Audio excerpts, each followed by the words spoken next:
Hello. Hello. Good morning. Your microphone isn't working. Did you take it, or do I still have it? Can you unplug and replug?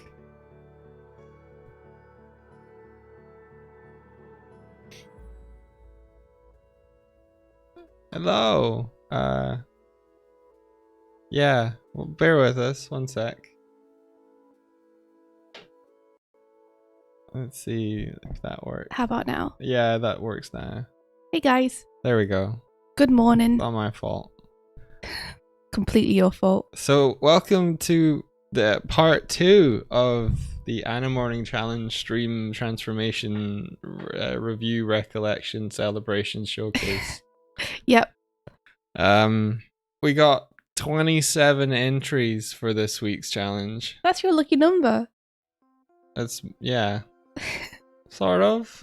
Sort of? Is it not? It's part of the date of my birth. So 27 is a pretty good number. You always said it was your lucky one to me. That is a lot. That is a lot. So we managed to get through 8 of them yesterday, which means we're gonna. Mike's trying to make me be faster. Yeah, we're basically. like, one of the cool things about the Animorning Challenge is, you know, one-to-one feedback and stuff, and that's been really cool and valuable. But India's gonna die. I'm not gonna die. I just need to also do other work. But so I'll try and be a bit faster this morning. Yeah. If you missed yesterday's, the VOD will be going up today, or it's on the Twitch channel. So we looked through the first 8, and we'll be looking through everyone's today. Yeah. But we might not necessarily be doing feedback and drawovers for everyone. I hope that's okay with everyone. Like, everyone's done really cool work. I guess we want to celebrate it. Guess we'll see. Yeah.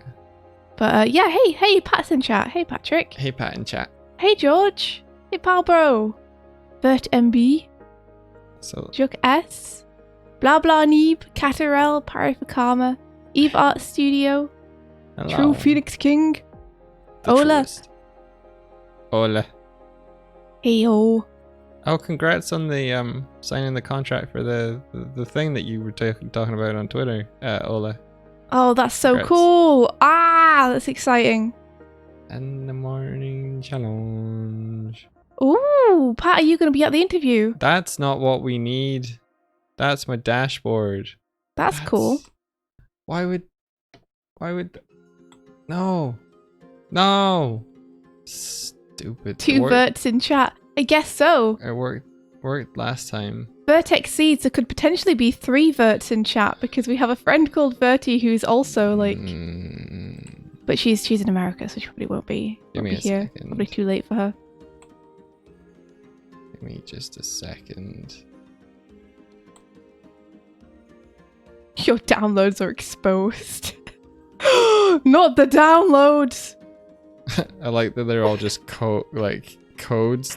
All of them are everything that all the videos I downloaded off Twitter for this challenge, except for EB Synth, which I want to try out. It's never too late for Pat. Pat is a special case. Hey Pat, why are you up so late? What are you working on? And everyone in chat, what are you guys up to? What are you working on? If anything. Phoenix King, you're also up super late. We appreciate you guys being here. Ah, too much caffeine. I see. I have some tea myself, but I might have some coffee later. Feels like that kind of day.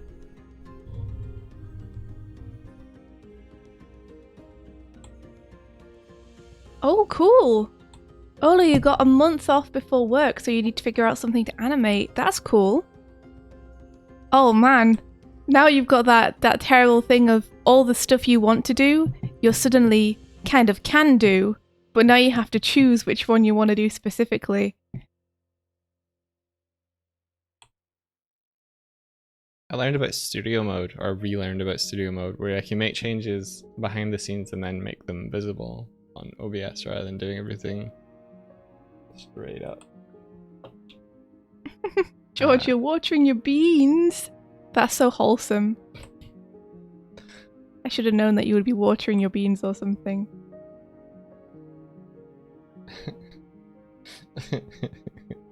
Sorry, I'm laughing at the first frame of Verdi. So this is Verdi's one. Verti! Verdi did one, yeah. But not the Verti in chat. Because we have 2 Verts in chat currently. I don't think either of those Verts. Another Vert. This is the Vert I was telling you guys about. The third Vert. The third Vert. The third vertice. Vert MB is like, not me, and Vert XC says def not me. Well then, this is the Vert what I was telling you guys about. In fact, this befreckled, ponytailed character on the right, I'm almost convinced is meant to be her. Because this is 100% both how she draws herself and what she looks like in real life. Like, it has a great skill for caricaturing in very simple terms, people. I would super agree with that. She did some little sketches when she came over to visit us, and even though they took her 10 seconds each, she nailed every single person's likeness. It was awesome. Let's check this out. All right. So here we have a Verdi and a friend. What's going to happen? I don't know. Let's find out. How will this transformation unfold? Ready? Yes. Oh no! Oh no! That's so sad. Oh. I think it's playing. I think it's playing faster for you. This sucks.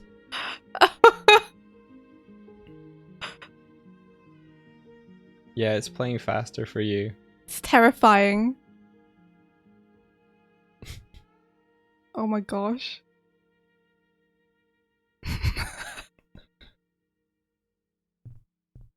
The muscles.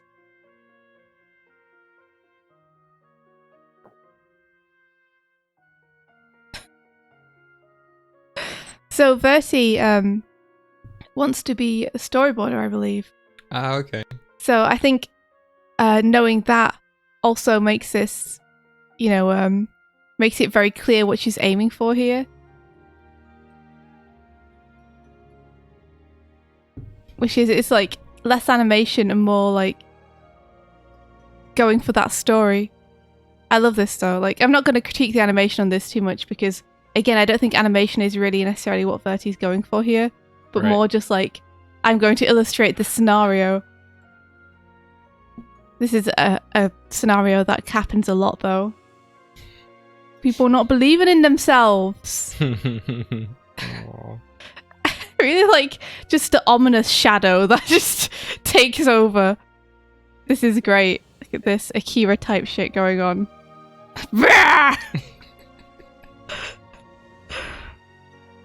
Like, this is a transformation part that I would critique out of everything on here. It's great. It's pretty great. I think the friend's just like, nope, I'm out. This is too weird for me. This is what Verti is in training for as well. I saw she was in training on Twitter. Oh, she's gonna get strong. I really like the way that you can see that there's like some kind of a mass inside her body, like inflating it from the inside out, and it's like bulging up around the muscles. It's amazing. Wow, look at that. Really cool. That's anticipation. Cool. Yeah. She's not even got her feet on the floor. I would say like having a shadow here would help show that as well. If you want me to be super clear about it.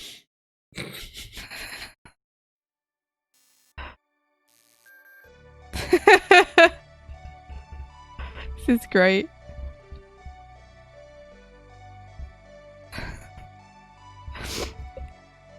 Let's see. I think you could show them being pulled off screen. You could pop some speed lines in there in the background to really make it like they're running as fast as they can away. You could even add a bit of anticipation where the hand comes in and it's open, and we get like a couple of frames of it just before it grabs them, before it closes. I'm going to paste the link into chat. And then having... Tweet for this. You're pasting what link in chat? For this tweet, so people can see it full speed, just to get the real impact. Okay, cool. I'm sorry that it seems to be chugging. It might be to do with how many videos we have in the playlist.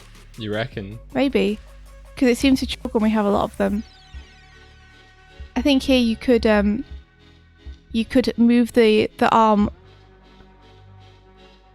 Sorry, you could move the shoulder with the arm, basically, is what I'm thinking. So you've just grabbed this hapless friend. And I think it'd be cool to cut here on the continuation of that action as you pull them back. So having you leaned forward a bit and then pull back into place as the hand comes up would be nice. His face just appears. I like that the nose is there, but just like the rest of the face isn't. So you can anticipate the expression. It'd be nice to either like fade in the face, like it's some kind of LED screen or something, or have like the eyes blink open, some kind of something to introduce the face. I think you can go really creepy and have like the like they're not even looking and it just kind of rotates around, but the neck doesn't move. Some Exorcist shit. Yeah. See, and then this beauty. I like that. No anticipation needed. I think when you pull back, it'd be nice to have their head pull back too. Do like a stretch with their head where your lips are still attached and then have them bounce back. Yeah, that'd be cool. After your lips retract. And then a couple of blinks on them at the end, I think, would really help too. Just to be like, what happened? That's cute. You're a good friend, Bertie. I like it. Good friend, Bertie. Awesome stuff. I've linked the tweet in the chat if you guys want to see more of Verdi's work, but also to see this playthrough in real time. Mm-hmm. Let me move the chat over so I can actually see what people are saying. It's an advert. Yeah, whenever your friends say they suck. Yeah, people gotta believe in themselves, you guys. So this is Parificanas. Cool. Hey! I hope it plays. You in chat. Are you okay to press play, or do you want me to press play? Did you press play last time, or did I? You did. Let me try.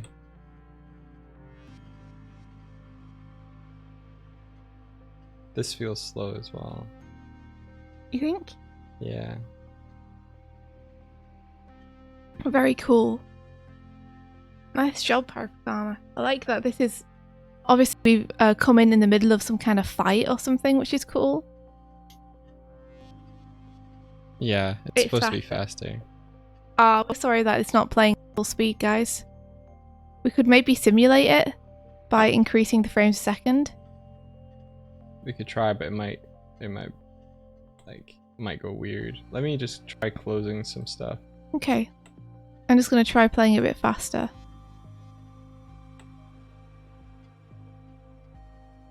Let me know if that's like more of the speed. I don't think it's playing any faster over here. I'm really sorry, you guys. Okay. Maybe it's maybe you need to adjust it on your specific one as well. Did you adjust it up to 30 frames per second? No, it was already at 30 frames. 30 frames is native for Sketchfab. But I adjusted it up to 1.5 speed.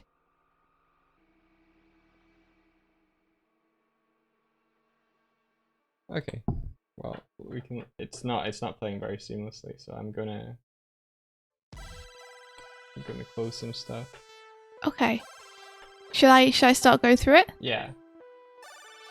Okay. So I think that's just the end frame, isn't it? So I won't look at that because that's this is where it starts, I think. It's nice to see that you planned out your ball bounce here as well. Nice job on getting a grid in there. Hell yeah! Grid! Good job. So we get this ball bounce and the character kind of comes out of it almost. Oh, it's a kettle, isn't it? Oh, cool. That's cool. So it's a kettle and then this liquid kind of spills out. Yeah, I think it would be cool to see the kettle like continue. Or unless the kettle is kind of vanishes inside the character. I was reading it as it kind of bouncing through them and out the other side. But if that doesn't happen, then ignore that.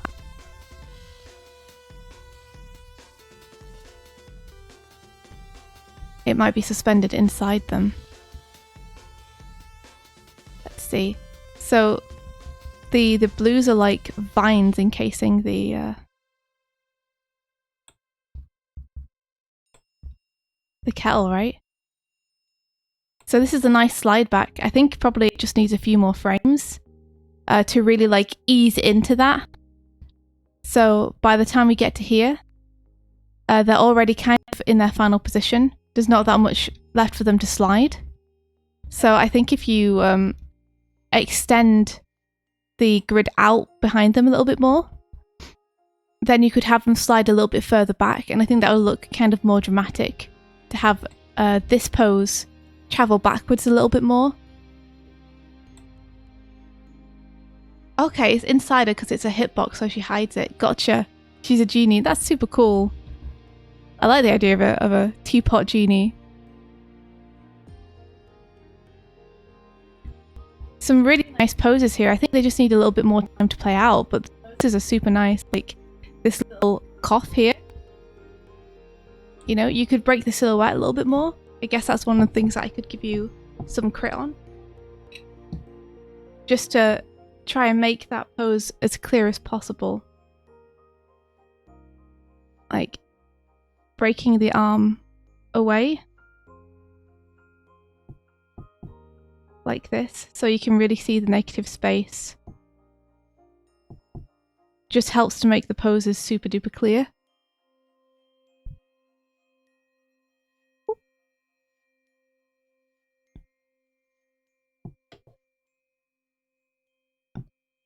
I like this little cough as well, it's really nice. And then the realization that the cracks or the infection is spreading. I think, again, everything just needs a little bit more time. So this realization, if you hold on this for 6 to 8 frames, that's generally how long a character will take to have a thought process or see something or register something or realize something. So you probably want to hold it for like at least 4. Maybe throw in a blink between these to show the change in thought process, you know? And then this nice breathing cycle.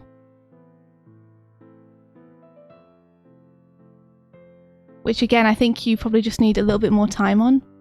I think just a few more frames in here, or just holding these frames for a little bit more time in terms of the exposures you have them on screen for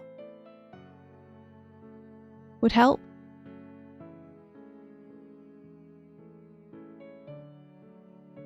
And then I like this pose. You could anticipate it a little bit by stretching out the body like this, but dipping the head down before it raises up. That'd be fun.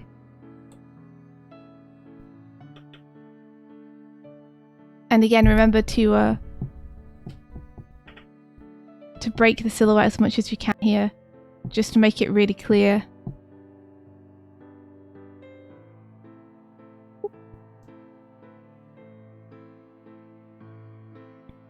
And then we have the transformation into a bird.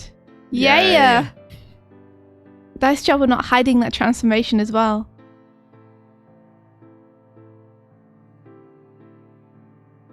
This is nice. I really like this frame as well. I think you could have a little bit more anticipation here. So the foot comes up to presumably put the weight on this leg here.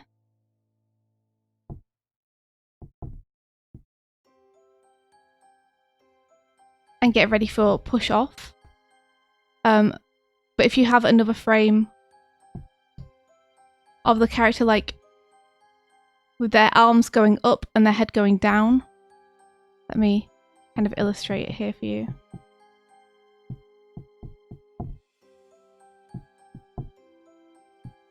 And then you want the head to go down a little bit. Oh, I see. Then when you burst up here, it really feels like they've accumulated their energy, I guess. It telegraphs that they're about to leap and makes the leap more readable, Gotcha. essentially. Because you've only got kind of one frame of them anticipating doing it, it doesn't feel like there's a lot of power behind it. And then I think you could stretch this frame even more and even like take this foot right off the floor here.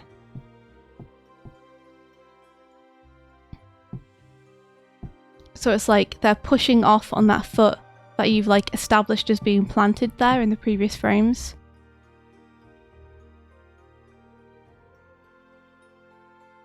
And then I think you're a bit limited by the canvas size here. If I were you, in order to continue that upward movement, because right now we get this push upwards, but then as the character continues transforming, it's almost like they come down from the top of the screen because they get smaller. But I suspect you'd want them to like continue to travel upwards with that force, the initial force of pushing upwards and away. I'd say you could pan your camera up. Like, just follow the character with the camera. So the ground plane drops away a little bit, and that'll give you more room to, say, push the feet to here. So your character is like getting off screen a little bit more.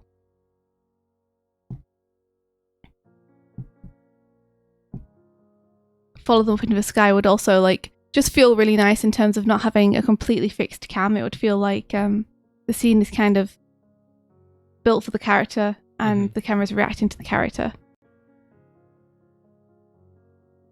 And then this is nice anticipation for this. I'd say when this squeezes in here, you could have the character react very slightly. You know, have their wings go up and their legs come out in pain as this kind of squeezes them. You can have them throw their head back. And then I like this nice slow motion of them falling. That's cool. No. And they're becoming the teapot again. They're being sealed back into it, is what I'm guessing. That's really nice. I really like the way that the teapot falls down, but the pieces of the character continue to float up like ash. Yeah, that's really nice. That is really nice. I'd say the main thing I can see here is that you have a lot of really nice poses, but the connective tissue between them in terms of the animation, you could take more time with. By time, I just mean you could use a few more drawings in key places to really get the most bang for your buck and to get the most readable timing and spacing with everything. So having more of a slide here and a hold as they realize what's happening to them, and then slowing down the breathing a little bit just so it's a little bit more readable as breathing. And then when we come to this, having a bit more anticipation here before they take off, and then pushing them higher when they do, only to have them fall back down to the ground, I think would really help this. I love the concept though. Could you have, if the camera is panning up to follow them, could you have the camera like stop dead when they get captured, as if like they're about to move, and then it's like... Yeah, you can do all kinds of things with the camera. You can have the character leave screen and then the camera follow them, almost like it's being held by someone who's trying to catch the action and they're not quite fast enough. Yeah. Or you can have it like go up first and then the character goes into frame, Like, if you think of the camera as kind of a personality too, and think about what it's saying about your scene, I find that's the most fun thing to do with your camera. Like the camera is a character unto itself. Yeah, I guess, and well, it's an actor in your scene, and it's going to help you create an impression. Yeah. The impression that you want to give. I know if you want to convey that a character is faster than the people watching them, that you can lag behind them, like that they're not quite keeping up and framing the action completely. I know they did that a lot in a recent game of God of War. They actively made it like the camera couldn't keep up with the action, like it was a documentary over the shoulder style thing, so that like they would be reacting as you were reacting to the action happening. Yeah, it can help the action feel more real as well if you're doing it kind of documentary style. Like, but also a lot of fight scenes, you'll notice the fight choreography might not be even particularly good, but the majority of the work is being done by the fact that the camera's shaking all over the place, so you can't really see anything properly. Like, you'll see that in a lot of the Transformers movie by Michael Bay, and a lot of series where they have a lot of action, but not necessarily very highly trained people to do it. Where the person holding the camera during the fight scene will just be like shaking it all over. Right. So you can't really tell if the hits are landing properly, because a lot of it is like zoomed in of the characters as they're hitting and punching one another and just shaking all over the place. Yeah. So you get the impression of a fight and you get the sound effects of a fight, but you don't necessarily just have a still camera on them doing it, because if you did, it would be very clear. Yeah, that it wasn't. Yeah, that they're not really hitting each other as hard as they seem like they are.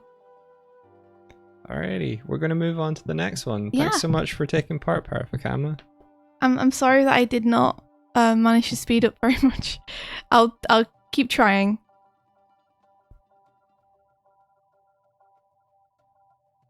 Oh, what's this, Pat? You should probably wait till after the review. What is it?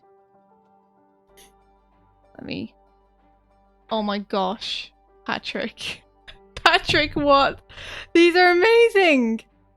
Pat's done some doodles, Mike. Oh.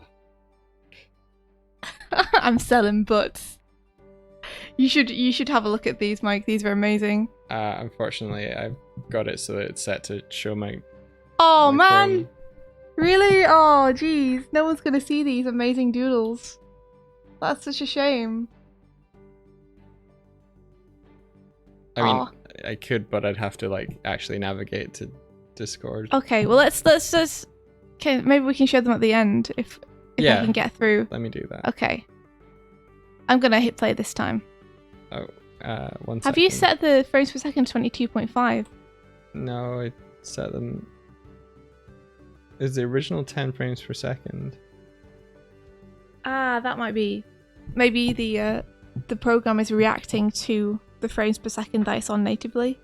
Yeah, okay. Gotcha.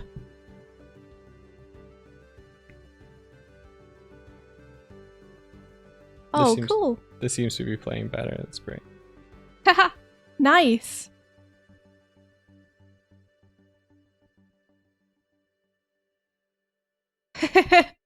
Super cool. It's very pretty. Okay, let's have a look. Have a look through. I really like the light and the way you're using it here. Is this mirrored animation? Because that's a nice way to use it. Night-o, Patrick. Night-night, Pat. We'll see if we can show the sketches that you did on stream, because they're amazing. So it's really nice the way that you're unfolding this action. You see how the elbow leads here, and then we have the wrist unfold, and then the hand unfolds. That's really nice overlapping action happening there. And let's see. Yes, this is copied and pasted from the previous. And it works really well. It's a really good idea to reuse. And then this is really nice too. Nice head construction happening here, with the ears coming out. And the head going up. Be careful here that you're not losing or changing the volume of the character. Because on this frame, the head is very big compared to the body, whereas it feels like here it's really evened out. I think it works in motion okay though. And watch the sizing of the two hands here. Like the left hand side arm feels like it is a little bit larger here than the right hand side arm. So you might want to just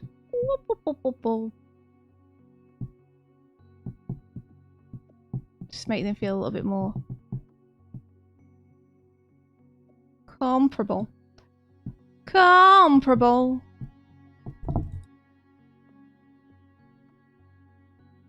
There we go. Ooh. There we go. And then I like that you're unfolding these at different rates. Really nice. Watch the arc on this elbow here on the right hand side. Yes, right hand side. Just it feels like it gets stuck in place a little bit. And you probably want it to continue moving upwards in like a nice arc. So you could drop it here. And then bring it up a little bit more here.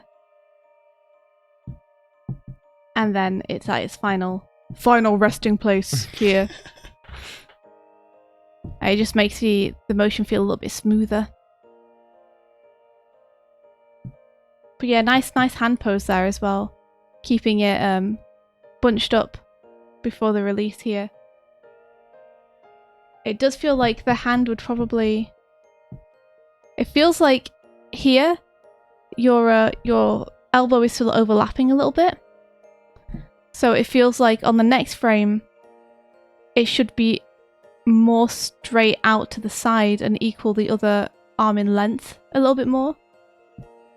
So it feels like maybe you are, because it doesn't do that, it feels like maybe this hand is a little bit smaller than the other. This arm is a little bit smaller than the other, rather. So just bring that out a little bit. Hey, look, they've got the whatever this is called. The thumb pad. Like the thumb heel of the hand. The hand heel. Hand heel. It's cool. Nice to see those crosshairs coming in to the head. So the entire thing is rotating. I don't think you necessarily need to bend that arm, but if you want to, you can.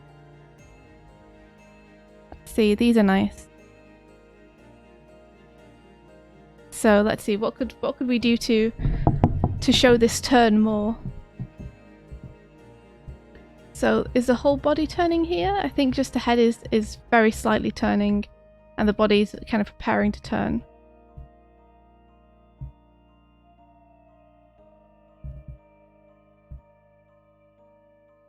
So you could bring this hand a little bit larger just on this frame, because it is drawing slightly closer to the camera here. So starting that off is going to help come into your next frame. I'm just going to write that down. Hand a little larger. Starts to come forward.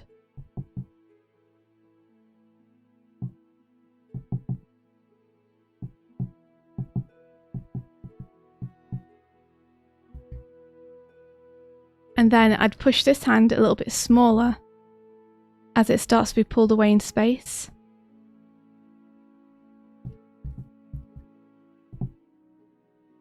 So it goes back smaller.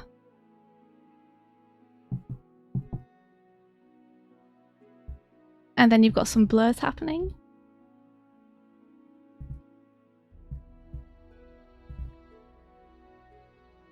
See, and I think you could start twisting the upper body more here, because you snap over to this with the shoulder here and the breast already over this way. You could move the shoulder over a little bit here and start that just on the upper body a little bit sooner, because you can delay the lower body. Yeah, you could put more twist. Yeah. If you want. I think that would go a little bit smoother into that next frame. And then for this, for your foreshortening, I think you could move the elbow up. I think the elbow would make sense to be a bit further up than it currently is for that foreshortening. And then this would be the wrist. Always thinking in cylinders. It's kind of vase shaped that you got there now. Yeah, that's how I tend to draw forearms. So this is, obviously if you have a different style of drawing it, do it however you feel most comfortable doing it. That's just my shorthand. It's like she's got a cannon. It is a little bit like she has a cannon. And then for smears, I always like to kind of almost imitate the shape, if you see there, of the hand with speed lines. I find it just makes it look a little bit smoother.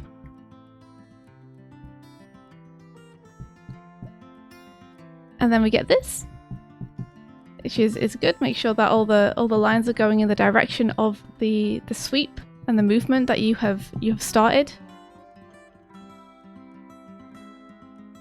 That's nice. Little cycle got going on there. Oh, I like the way you've slowed this down. That's cool. Super cool. Nice. So that's the hand going on the hip, right? It looks like it, yeah. Cool. I think I didn't completely get that's what it was when I first watched, but I think, if the character was decked out in something, it would be much more obvious if it was proofed up. Mm-hmm. But I think for an initial sketch, this totally works.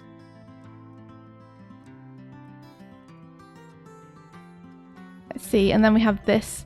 I think it would be nice to, if you're going to have this shot, because you've got right now it's quite a nice subtle movement where the hand is just easing up a little bit. It'd be nice to kind of have the hand go into that position to give it a bit more snap, like kind of yeah type scenario. So, maybe starting out with it more like this with just the hand spread.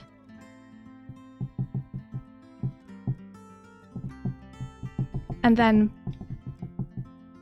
bamming into this. And, having it overshoot by squeezing it a little bit harder than you're going to in the final pose. So, I was working a little bit on an animation yesterday where India's crushing a phone. Were you thinking bam in your head? I so you're holding the phone and I did this. I did one frame where it's slightly more open and then crushed and then a squeeze and then an out based on your feedback from yesterday. And how did it look? It felt better. It looked better. There we go. So, we go up to here and then you need to hold this for a couple of frames, I think. Or you could ease this up a little bit like you did with the hand to just give it time for people to see it before you go into this pose. So, hand on hip, peace sign. And then you could even do a zoom out. And one of the fun things I find you can do with zoom outs that looks really good is you figure out what your center point is. So in this case, let's say it's about here. And you imagine that it's like a 1 point perspective coming out.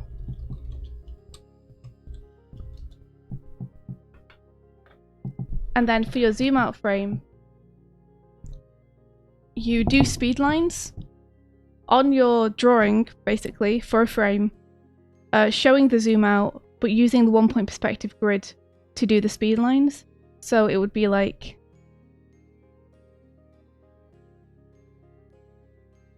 So I'm just going along the way the perspective grid is.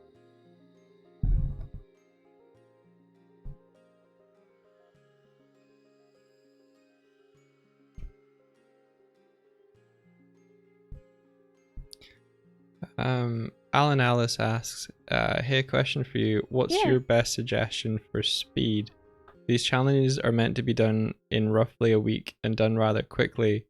And just curious, what is your method or thing to tell people who want to work on these exercises and have a good looking work without it taking up a lot of time out of their week? I guess it depends on what you're going for. If you want it to look finished, then my advice would be to plan really well and start small, because doing something that looks finished and feels finished in 3 hours is incredibly tough. So if that's your aim, I'd say then start with something very, very small and plan it really well before you do it. Otherwise, if you're doing it for the exercise itself to get better, I would say work very rough is my advice. Rough but clear drawing. Yeah. Don't be afraid to essentially do a scribble pass, so long as it's apparent what's going on. I think you've done enough of this frame to show what you're meaning. Okay. I was just having fun. I know.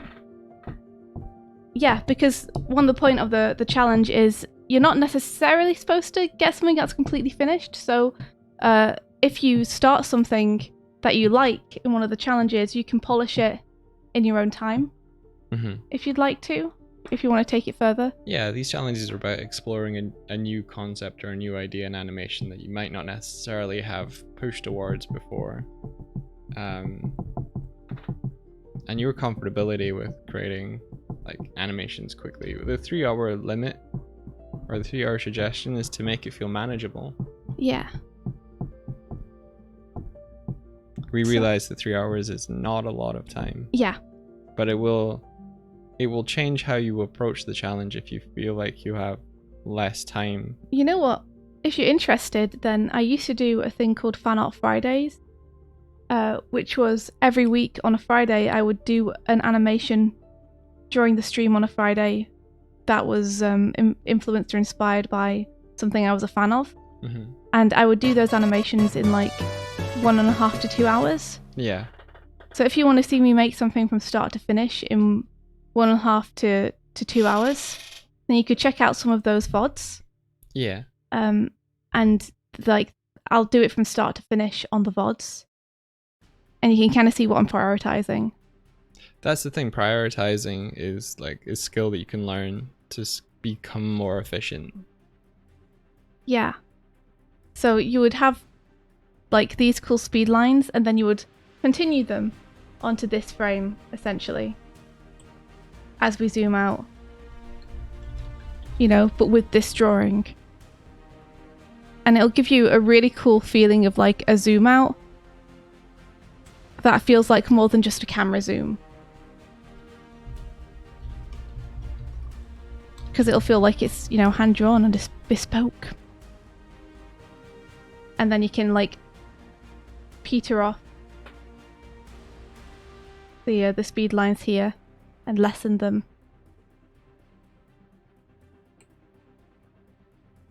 And then, ba-da! Bam! You're into this final pose. Whoop.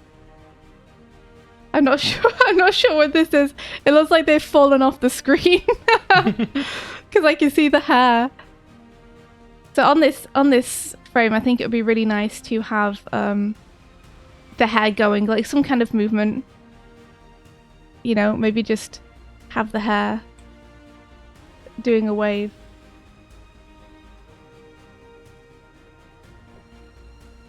Hair moving. I think that will make it look super cool.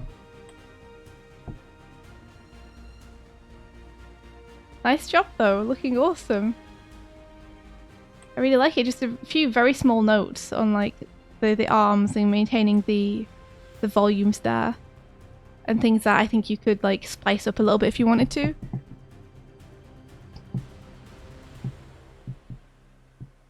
Meloso, you're totally welcome to participate. It's open to everyone. Hello, Adrian.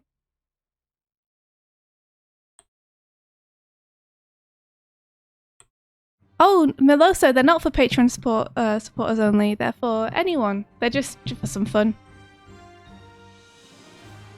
All right, Mike, I'm on to the next one. All right, cool. I was just finding the playlist for people. The extremity one is a good one to look at. Because I was happy with that one. Okay, I'll link that one in particular then. Have a look. So this is the bird brain. Oh, cool. That's so awesome. Does that have sound?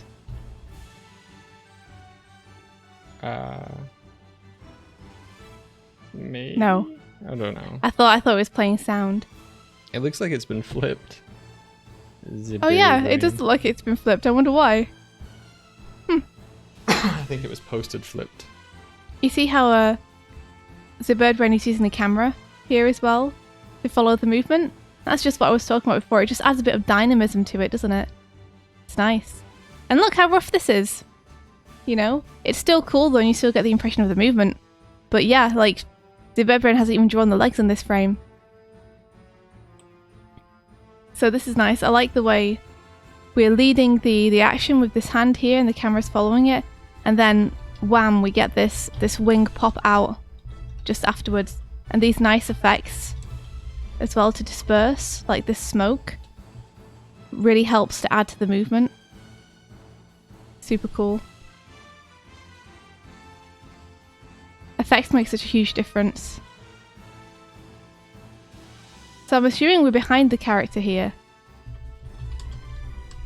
because the wing's in front.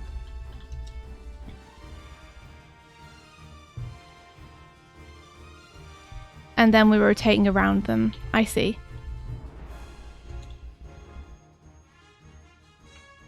So I guess the thing I would say is that because the shape of this wing here on the right hand side and the shape of the wing on the right here are very similar, my brain thinks they're the same wing. Whereas what's actually happening is that the wing on the right hand side here is rotating around to the leftmost position with the character. So what you could do to assuage that feeling, I think, is to have the wing that's on the right hand side here still unfolding rather than have it full out. So if I get a white here, you could have it more like this, like it's still unfolding outwards.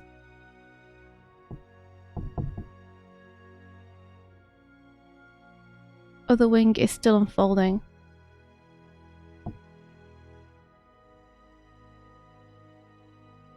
And that avoids animation tangents. So animation tangents are when two shapes are so similar between frames that you can mistake one for the other. Gotcha. Sometimes you can use that to your advantage, such as we were talking about the other day, where you want something to feel smooth. Mm-hmm. So you echo the overall shapes. Yeah. To cover as much ground as you can without making people lose focus. However, for stuff like this, it can confuse the movement because you think you're looking at one thing and then your brain gets tricked into thinking it's something else. Gotcha. And then I'd move it down to that position. Like that. Really nice sense of flow going on here though. You see if you follow the wing going across the left here, it really feels like it's got a nice sweeping arc movement. And here I think you could cover the entire side of a screen with this white. Really block it in.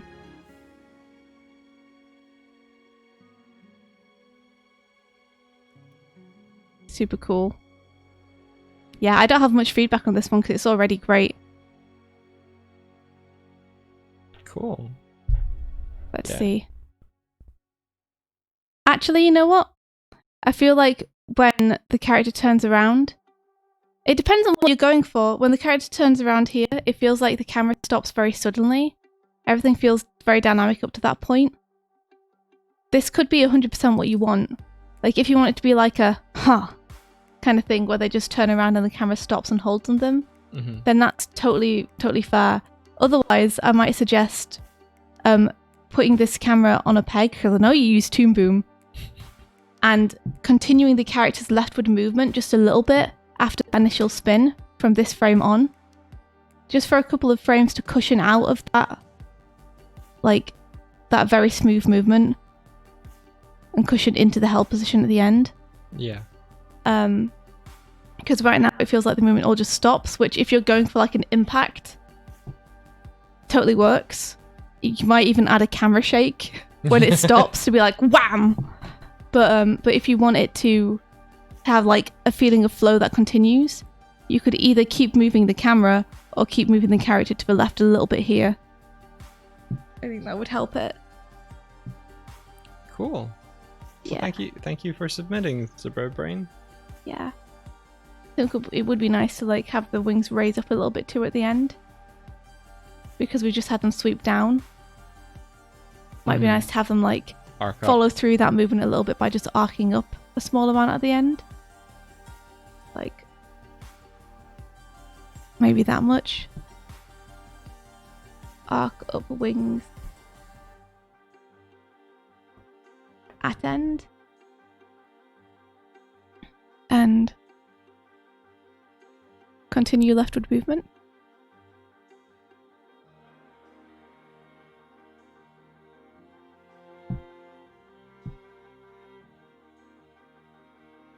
For a few frames. I need like a stamp that has phrases on it that I can just stamp onto the animations, like for a few frames. So rather than write it, I can just like stamp for a few frames. That would be cool. A stamp ease in. Stamp bam. Yeah. That would be cool, yeah. Nice work, the bird brain. And then we have H. Sarabun. Thanks for the follow. Hey, thank you so much. We appreciate clicking buttons. And now I shall click this button. Click it. Play. Oh my gosh. Oh, it's so cute. So when I was talking about the bird brains continuing the leftward movement, this is 100% what I meant. There you go. You see how we have a spin here and then the movement continues to the left slightly to ease out? That's it. Sarabun, this is so effing cute. Look at this face at the end. Oh, transformed into her villager self. So this is super nice.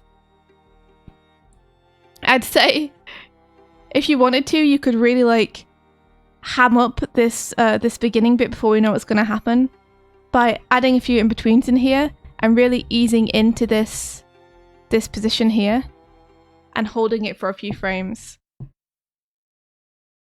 So really ease in.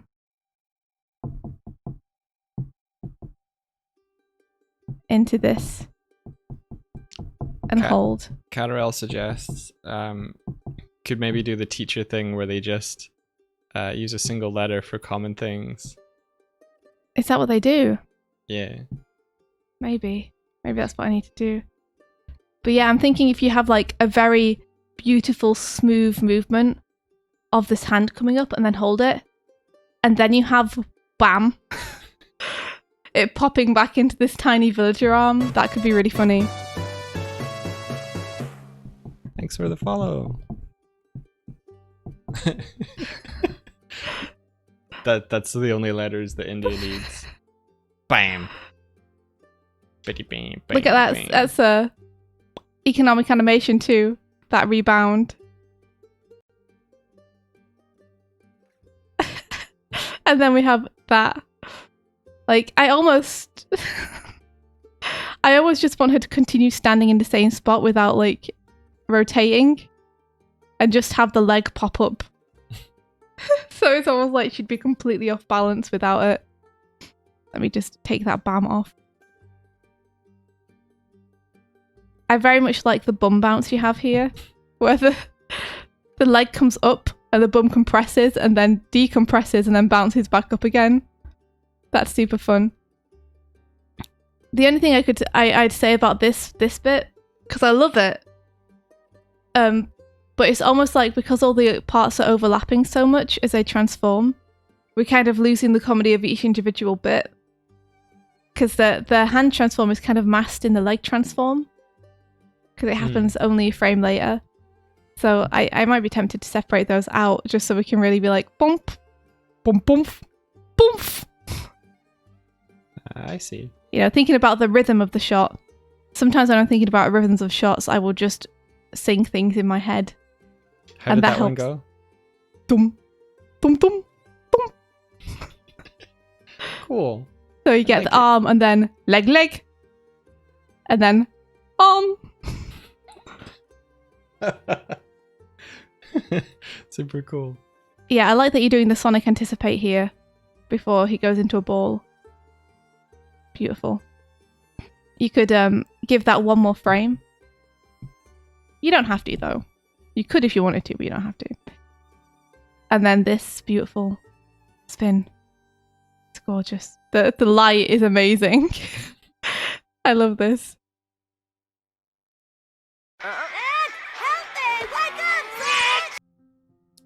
Invisible guy, thank you. Oh, what happened to our sound? I almost got to hear Sonic tell Tails to shut up. I don't know why that didn't. Oh no! Shut up, Tails! There you go. India does it. 7th Chords, thank you so much for the gifted sub. Thank you, Seven. Hey, thank you. Woo! Whoop whoop. Invisible Guy is an amazing artist friend. Yo! That's Hi, so Invisible cute. Guy. Hey, Invisible guy. Welcome. So I have nothing to say about this bit because I think it's perfect. Like, this pose is so cute and appealing. This key that you have at the end. And the hair blow is really nice.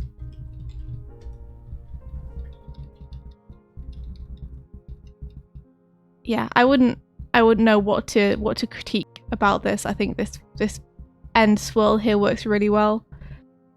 I might just adjust the timing of the beginning transformation bits a little bit. But yeah, beautiful stuff. Gorgeous work. Watch it again.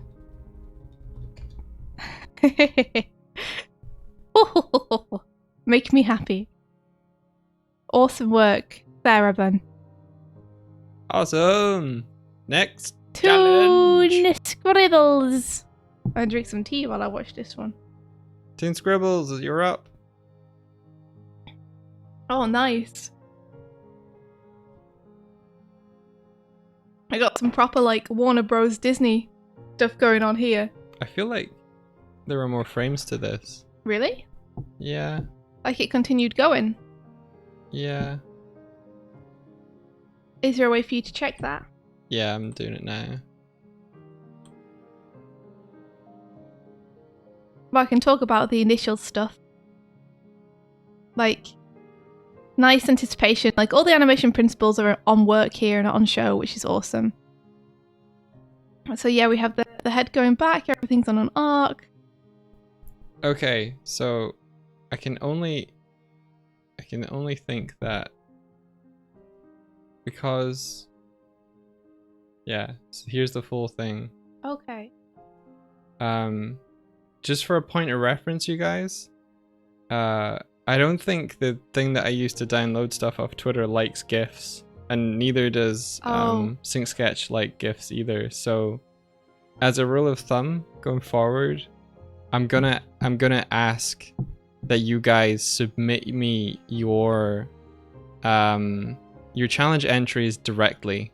I'm gonna set up a form for submissions to make sure that we get everything, because it's a shame we're not seeing the follow through and stuff.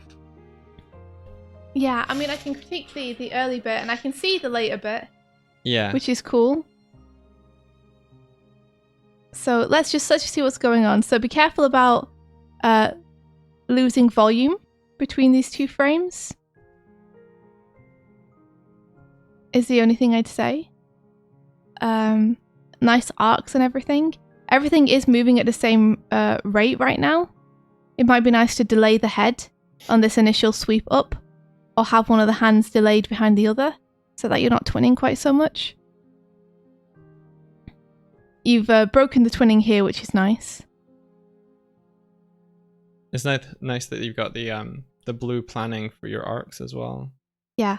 I'd say here we could either have more anticipation before the swing. The main point that I have right now about this animation is like everything's really nicely drawn, and like I said, the animation principles are very clearly demonstrated, which is great. The spacing and timing of everything feels very even at the minute. There doesn't feel like there's much punctuation in terms of the actual timing and spacing of things. So like we go up all on pretty even spacing here. So you can see, let me change this to add to sketch. So we've got this, this, this, this. So as you can see, it's all very even. It might be nice if you were to think about it more like that. So we have like a slight easing at the top.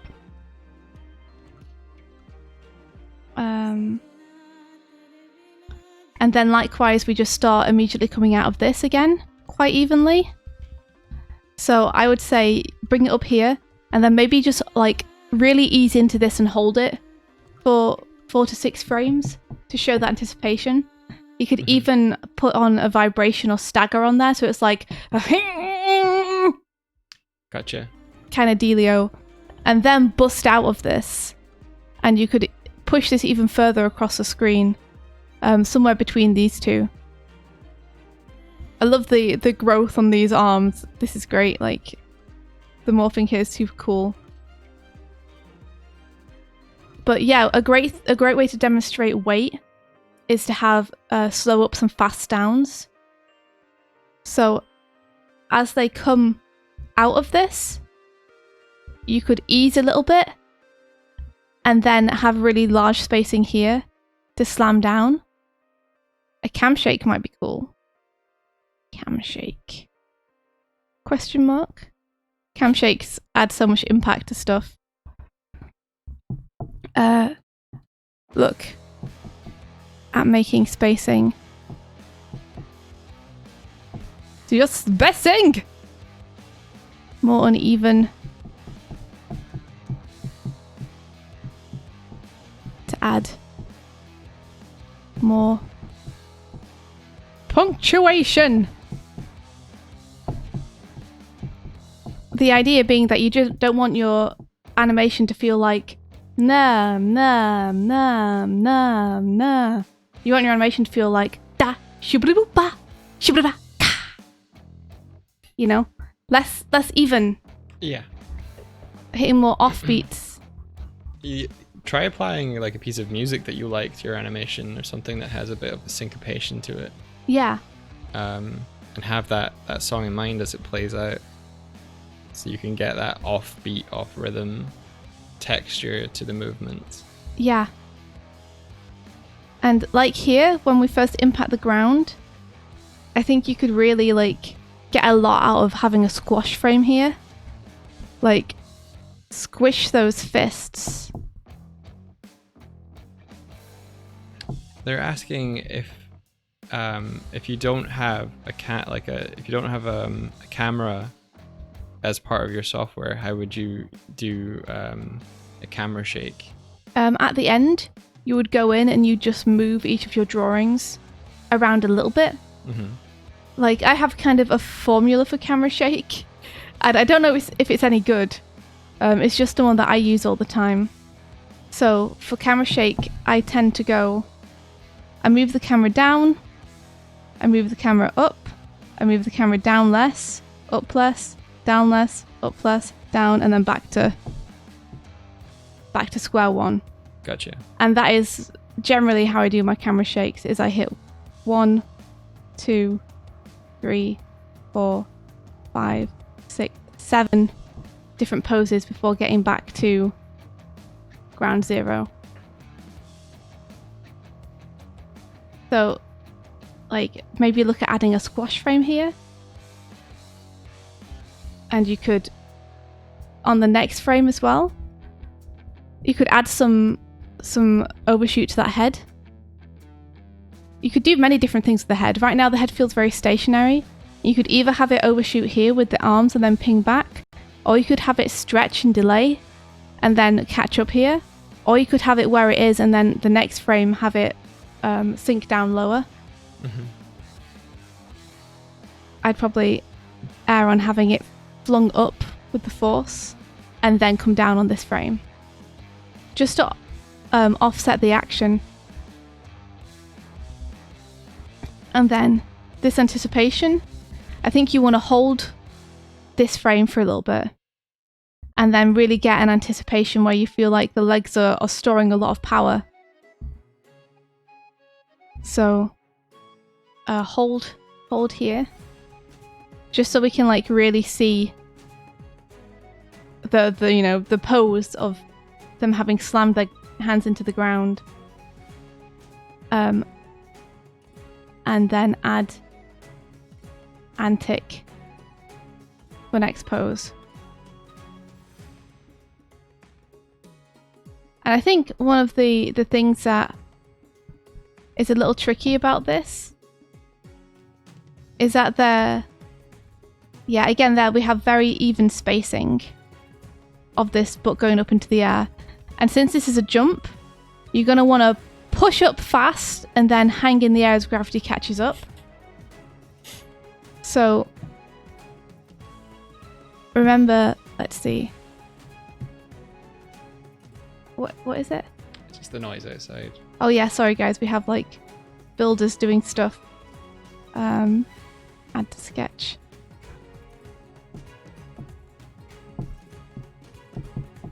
So again, the spacing is very even here.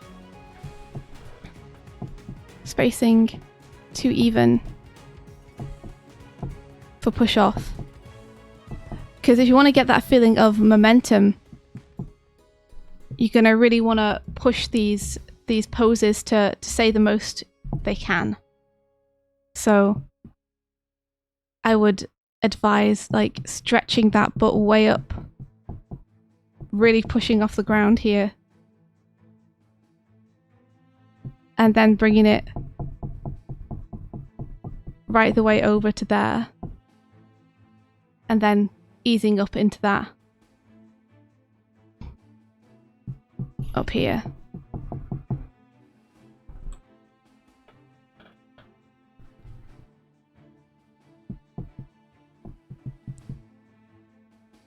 More like that.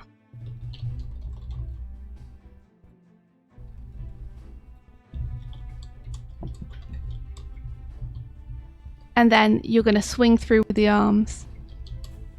So I like the leg poses here.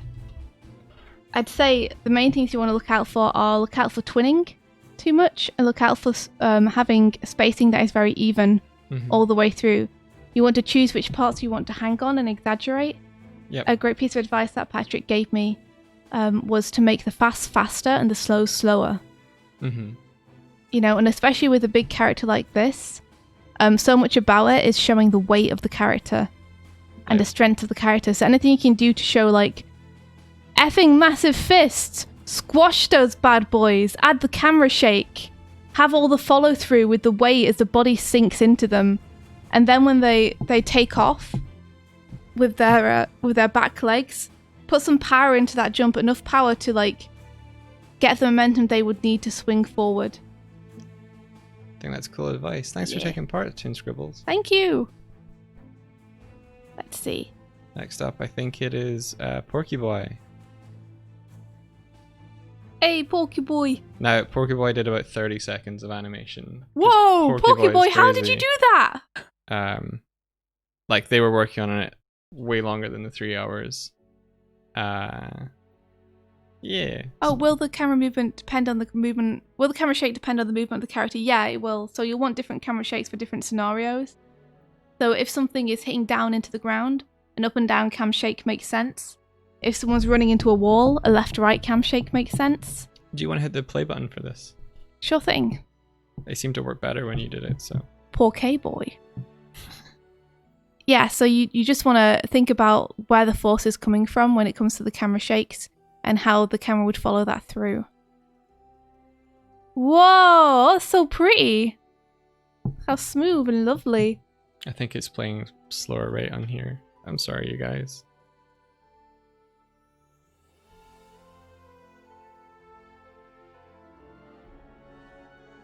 At least we get to see it slow down. Oh, that's so scary. Oh no, I hate it.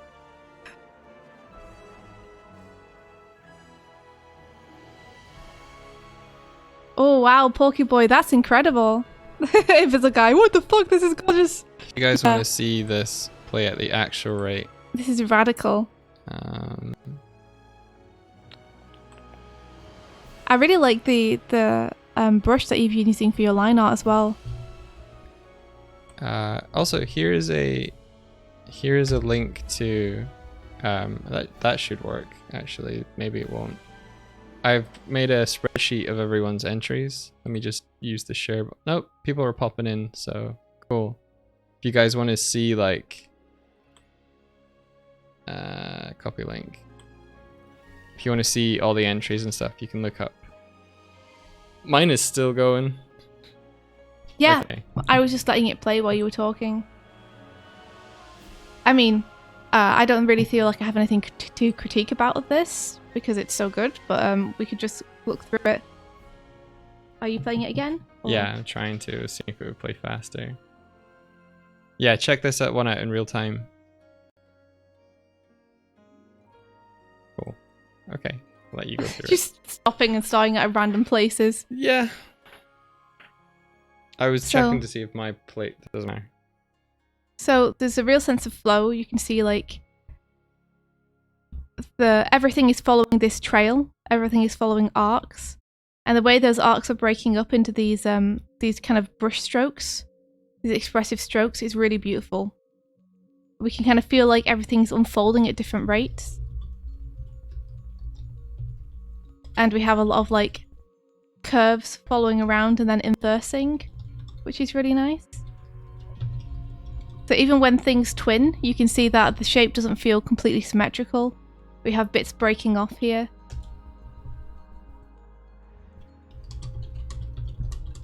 I really like this like very like hairy soft brush. Super nice. And then we have this flare out of this kind of reveal. I don't know what to call it. I feel like calling it a fish just because it feels like it's kind of underwater in the way that it's almost swimming around the screen. It's a shadow goldfish. Shadow goldfish. So cool. I don't know. That's my interpretation. Yeah. We have this little cycle, but it's not actually a cycle. You know, every frame is animated, reanimated, I believe. Yeah. Every frame is individual. But look how we get this nice anticipation where the head goes down, the tail goes up, and then the head travels down more, and then we drag the tail behind it after that. So everything is kind of moving on different rates.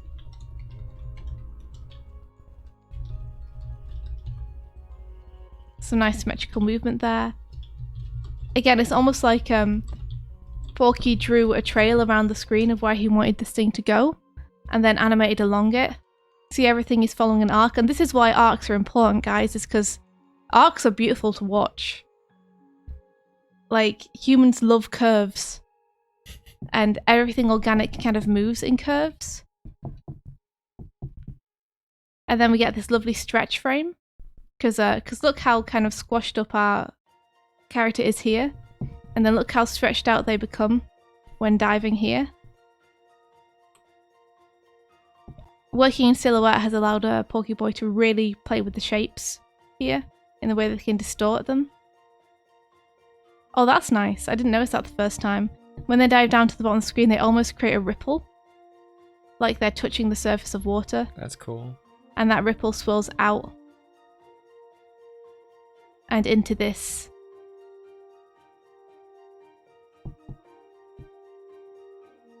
You know, it reminds me a little bit of Hollow Knight. Almost. Yeah. Yeah, you're right. Like the void stuff. Yeah, but that cues the beginning of the transformation here where we touch off the bottom. And then the mass distorts and grows in volume. And we get this nice spin And we can see the direction of the spin because of the brush strokes being used. And we have these little bits of, I don't know what I'd call it, shadow debris following around the shape. And really nice use of negative space here to get the swirls cutting through that mass, that body. Turning into the cape. It's nice. Yeah. And then we get these lingering pieces of shadow debris here, which is nice. So things are all resolving at different rates, you know? Which is really nice. And then we get this lovely flare up of the skirt as well, and the shawl, which goes with the movement of these swirling circular kind of spiral motions. Almost like they were wind. And then the spiral motion is the same way that this darkness dissipates. And look how it almost feels alive in the way that it like jumps off almost. And then we're getting some nice depth of space here as it swirls around the character. And this is just like a nice pose as well. You know, it's worth calling out that Porky Boy knows where their perspective is on this. You know, we're standing slightly below her, looking up at her. Mm-hmm. And you get the impression that the ground plane is even slightly tilted, which is our first clue that something is off. Ah, I see. It feels like the ground plane, rather than being straight, is perhaps slightly lower on the left than it will be on the right, because of the way she's leaning slightly into the middle, even though she's standing up straight. She's just good cinematography, honestly. Yeah, that's really clever. And then we get this really nice... This is a cycle. Yeah. We get this really nice cycle of the everything blowing in the wind. And the cycle is offset by this really nice slow head turn. Everything around this part, it's very understated, which is lovely. Lots of really nice ease-ins there. And nice maintaining of volume on the body and the head as well. Like, everything here is designed to kind of calm you and lull you. You know? It's super nice. I really like the way that everything is easing in. And then that movement is keeping everything alive as well. And then we get the creep happening. And look at this really nice ease here. We get an ease and then suddenly, wham. Overshoot here and ping back to keyframe here. And then, like I was saying earlier, the importance of taking time with your poses to really let them read. Because we could have strung all these together without any gaps between them. And it would still be cool, but it would be a bit unreadable. But the beauty of having, like, letting you linger on this frame and really, like, experience it. Yeah. Is what makes this scary and horrifying. If we didn't have time to register the expression and just went straight on to, like, bam, bam, this, that, there we go, then it wouldn't be as effective. So use your holds where you can. Oh, that's so terrible. Oh, I hate it, that expression. Oh man. So yeah, we have another really nice slow ease here, coupled with this disturbing face expression, which continues to like expand. So that's overlapping action there. Because the expression starts as she turns, but by the time she's finished turning, she's still expressing with her face. It's still going on. And then these like terrifying twitches. Oh, no. And the seemingly random nature of these movements is what makes them so scary. So you remember I was saying that all organic things move on an arc? This thing isn't. Well, this isn't moving on an arc. This is just moving all over the place. And that's what makes it feel inhuman and scary. Is not only is this movement too fast for a human to be able to do, but it's not traveling on a natural arc, which makes it immediately feel unnatural. Nice. She's so happy.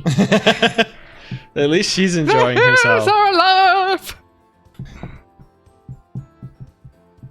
And then notice how whenever something is happening, Pokeboy has something else happening simultaneously along with it.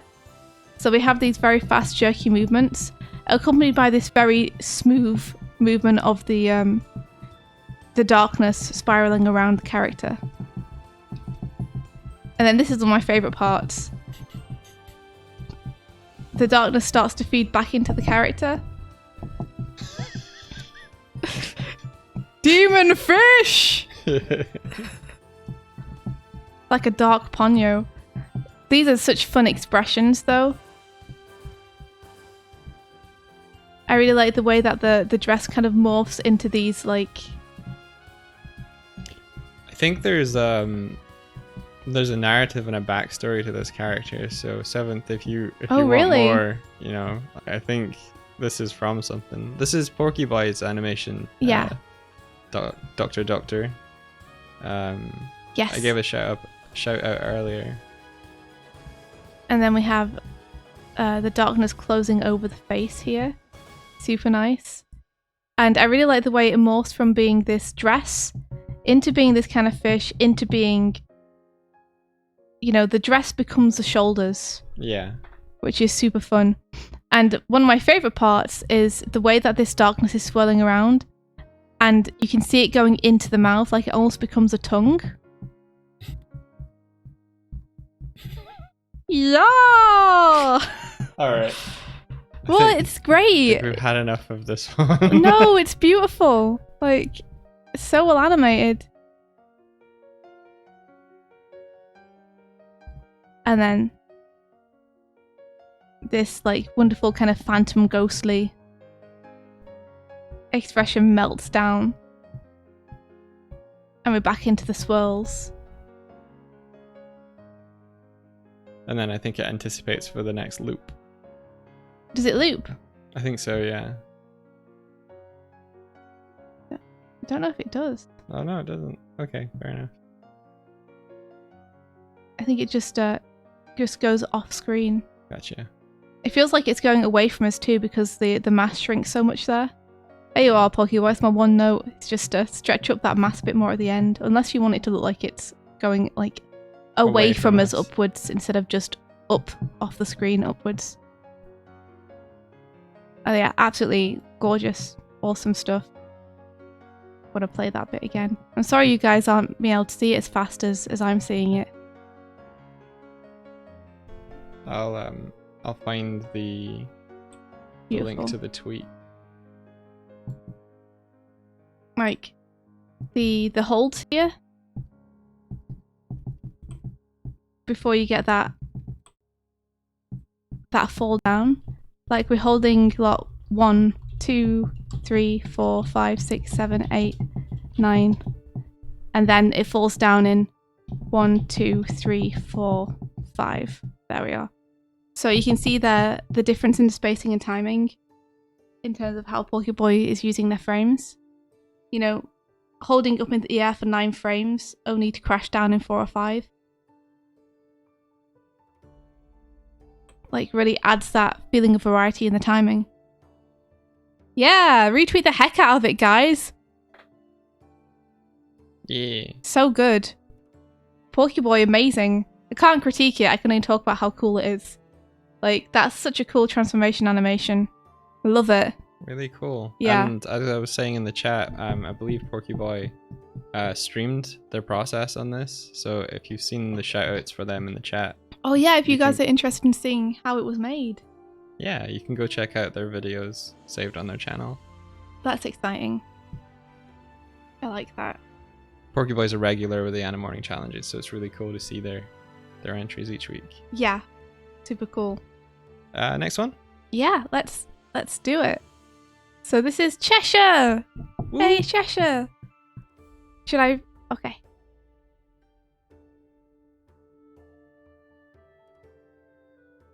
Wait, what?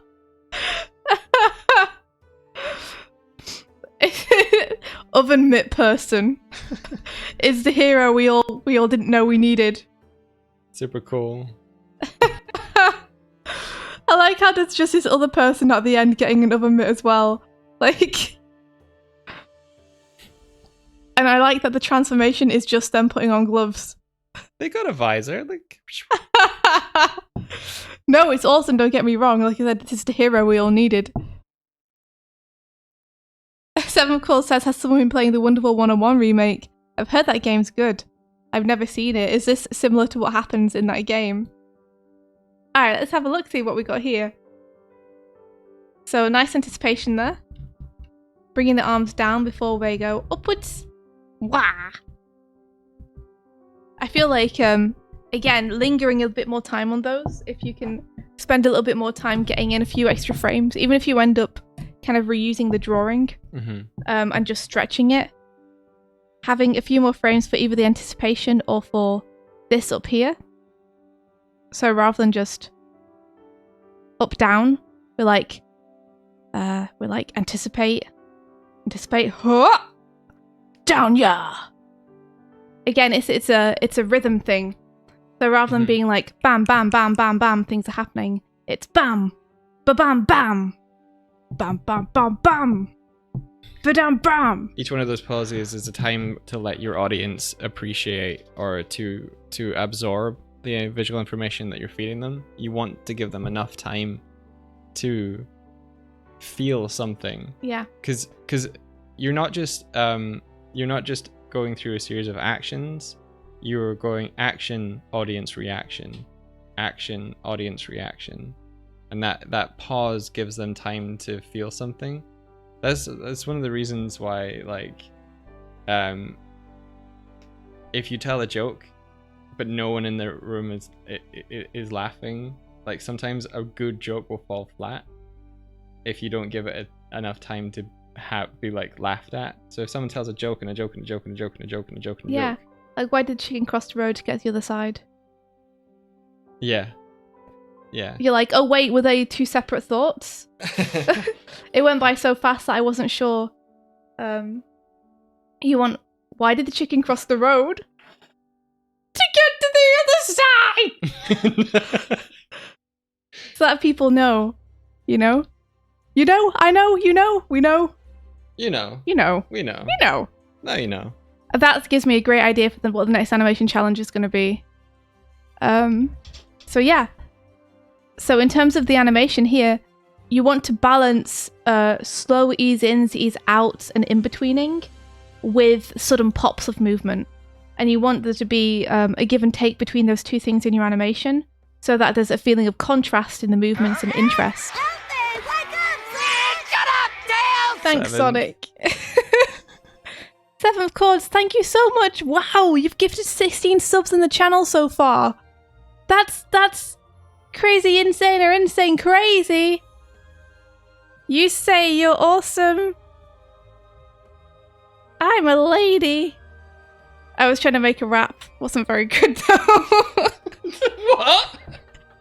Shut up. You say, ow. You say you're awesome, and I say lady. Thank you so much, Seventh Chords. Ah! I elbowed my tea. That Enjoy. That wasn't India hitting me for me mocking her. That was me moving in my chair and hitting my knee off the desk. Oh wow, we all hit different parts of our body at the same time. Yeah. Okay, let's see. So, in terms of pinging this arm out, again, you're going to want to offset these movements a little bit. So, you know, maybe this comes down super far, but this just starts to ease out here. And then we unfold into this. You know? Just something to add some spice, variety and spice of life to your animations. And then you could do a little overshoot there with the hand. The oven mitt comes on. I do love the way the mitt, and it might not be an oven mitt you're drawing, but I'm going to call it an oven mitt because that's what it reminds me of. It's the power glove, clearly. Okay, I'm sorry. Then the power glove comes in. No, call it an oven mitt. I love the way that it just slides in. I think that's great. Again, I think you probably want a second for that to register, and you could have a really nice moment where you do like it squashes, you know, boop, and like the arm is pushed back a little bit, and then it resolves into that, and then you want to hold that for a little bit. Remember your holds, remember your holds. They tell people what's happening. Remember your holds, remember your holds. Important as the movement. Yeah. There you go, guys. And then we get... I think there's an opportunity here for you really showing the overlap behind the body of this. So maybe think about dragging it a little bit here on this frame.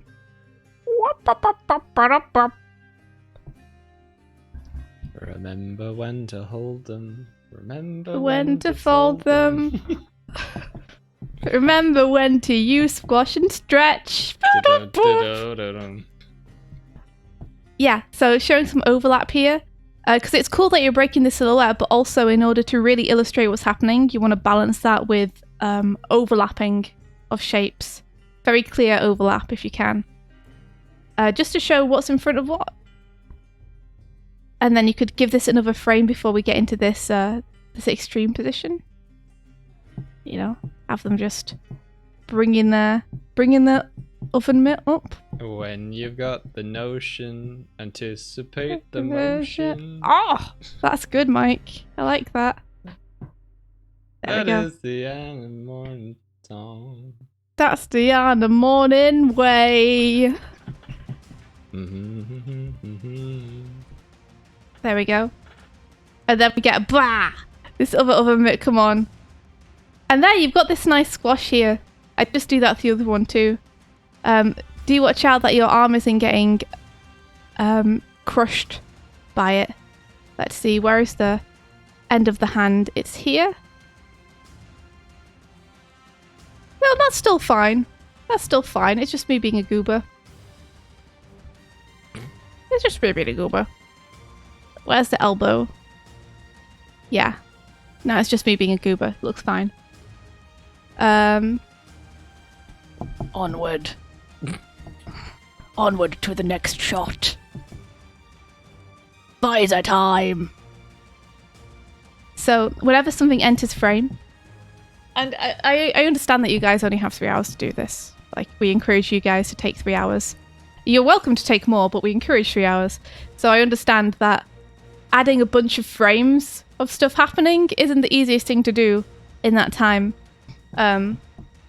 But if you wanted to spend more time on it, then whenever things come into frame, you want to give them a bit of time to get there, basically. So you're going to want more than just one frame of something entering. You're going to want to have that appear at the bottom of the frame before picking it up into this position. I just laughed because it's like you're going to want more than one frame. You're going to want 2. You're going to want at least 2. Oh gosh, it's hard because sometimes I'm talking about the frame as in the camera frame and sometimes I'm talking about the frame as in the actual frame. In this case, I'm saying when you have things enter from off frame, i.e. off camera frame, you want to give them a couple of frames as in exposures to enter. You know, like this. Just pop in another drawing there. Just use screen. And then, since we're about to pretty much keep the hand in the same position, I think a bit of easing would be nice. Just like... Like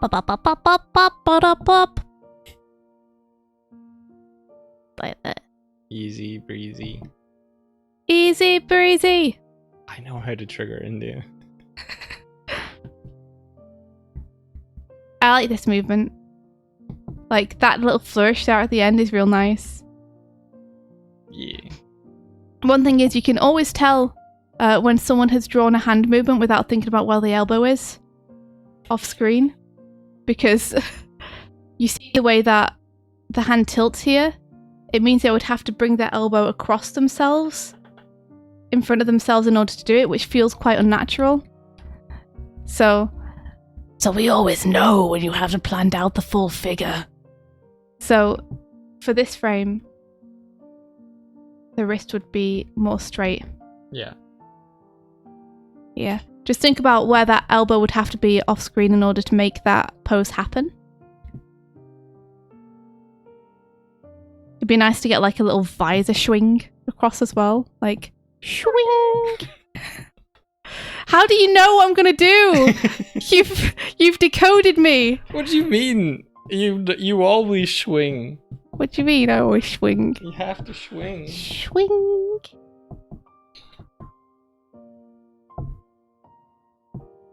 A little visor shine, just add a little bit of punctuation to that. Like, one of the main things is to have multiple things happening at the same time is a good trick to animation. It makes it feel much more realized, I guess. So like in Porky Boys, we had like this main character action happening where, say, the head would be going all over the place, but at the same time that was offset by this smoother motion of the darkness swirling around. With this, there's like only one thing happening at a time, so it's very hard to like to hide that. You either want to really make sure you're putting the most into the frames to get the most out of them, or you want to accompany it with some other motions that can add a bit of sping and spangle and razzle dazzle.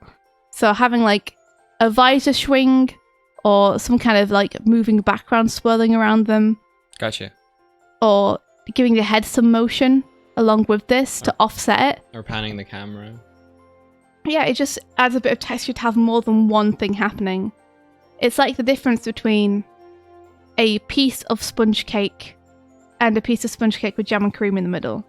Gotcha. It's like there's just more flavour and texture to having multiple things happening at the same time. It helps the entire thing feel more cohesive. Why do you all think I keep adding ingredients to your sub sandwiches? That's why it's hard, like, even just things like this hand moving. Just keeping the hand in one position and moving the wrist makes it feel quite flat. If you delay the hand and have the hand like settle in afterwards, or you have the fingers expanding a little bit as they go, or clenching more as they go, or some kind of rotation, like some extra thing other than just the shape moving across the screen, is gonna really help. And then we get this zoom in. I'm ready for war!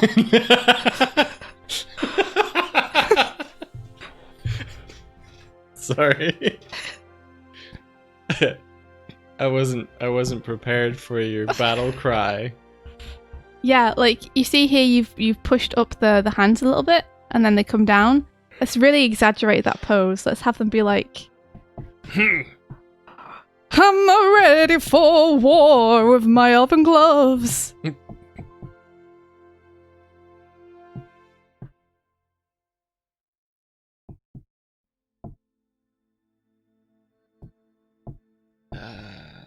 And then they're like, what's up? I'm trying to think of a joke about ovens.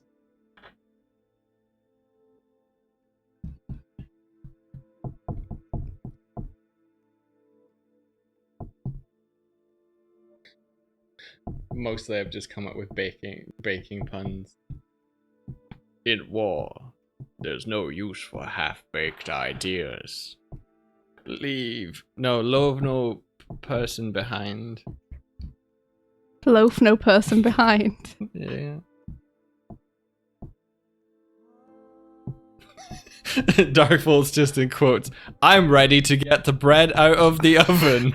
I'm ready. Oh, it's game oven for you. Nice. Nice.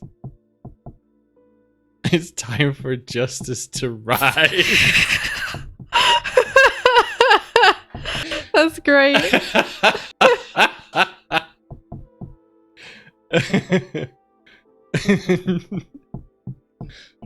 Yeast hero. No. Lunchbox hero. Got stars in his eye. Just one brunch bar. Marks your demise. Like, it had this like anticipation of them looking down and like charging up, and then You know? To wrestle in the dazzle. Explosions, drill for effect, stars, spangles, raccoons, whatever you want. I like that you camina glassed that visor up a bit. Yeah. I mean, if you made this pose even more different, like if you gave it a really low angle and made it really dramatic, it would be even cooler. Yeah. You know? Draw what I did, but better. Cool. Next. Oh, okay. Animation. But look, there was the whole thing at the end with this dude who also gets an oven mitt. Yeah, I think apply same notes. I don't know if they were about to fight. Yeah. That's really cool. I like that smear frame there. It's cool. No notes. Go. Okay, Mike. Fine. Nice job, Cheshire. I like it. Use grids. Okay. Blue Ninja. This is Blue Ninjas. Oh no. This is great. So, the idea, I think, is that each part of them is growing. So first their torso grows, and then just their torso, and then just their legs, and then just their head. And it's not a good time for them. So the main thing I can see here is that I think the comedy and the idea comes across. Sometimes it feels like you ping to a frame without there being enough anticipation. Can you give me control a second? Yeah. Oh my gosh, the 7th original chord. was 24. Thank you so much for the gifted sub. Thank you. Dude, thank you. Eve Art Studio, I hope you enjoy that sub. 7th chords, thank you so much. These subs, they really do help us out, and we really appreciate it. It's a big deal to us, so thank you. Thank you very much for your generosity and for like gifting the community, 7th. That's Yeah. really nice of you. You wanted control, Mike? I wanted to make sure the playback rate wasn't too fast because it felt fast, but I think a lot of that is down to The rhythm and the RAM. yeah. You've got to use your holds. So, yeah, what I was saying is that I think this is reading really well, but there are a few parts where the read gets lost because I think you ping to a frame too fast. So, this bit is all great. Love this. That's great. What a hero. This works too. I think just be careful about transforming that hand up there without the actual elbow moving. Remember that the movement for the hand has to come from the elbow or the wrist. Mm-hmm. And the movement for the elbow has to come from the upper arm. Like, everything is a chain. So when it comes to this, if you're having this hand come up, then this would also compress upwards. Think of it like, here you are. I've drawn the tube.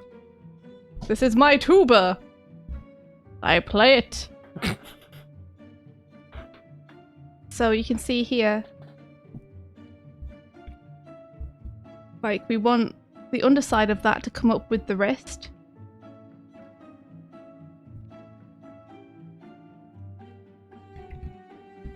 So it feels like that is rotating upwards. So you might just need to redraw a little bit of this lower arm here so it really feels like it's pulling the hand up and the hand isn't just transforming. So let's see, hand movement. Christopher says, this is mine. I think some of the thumbs will be the wrong way. Thumb is actually wrong. It should be on the outside. Yeah, I didn't even catch that, you see. That's still something that I sometimes do. I sometimes put the thumb on the wrong side. It's my curse. Let's see, hand movement and then wrist movement.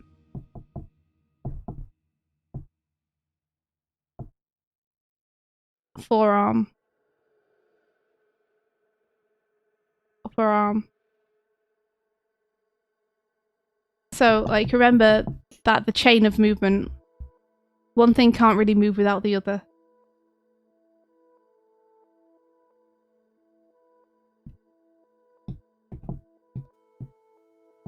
So I think the problem is when you ping from your hold poses straight into these very extreme antics here. I think you want to Siri's talking to me. I think you want to anticipate your anticipations here and begin the movement a little bit before you get to it. Siri, shut up! I'm trying to talk. So in the case of this, I think you'll want to... There we are. Start bringing the head down. And maybe the shoulders up just before. So we can tell something's about to happen. Because it happens so fast that we kind of miss it.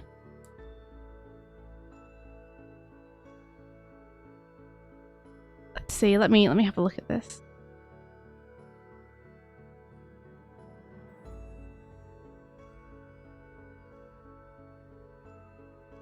Yeah, and I think maybe moving the legs up a little bit here too would help.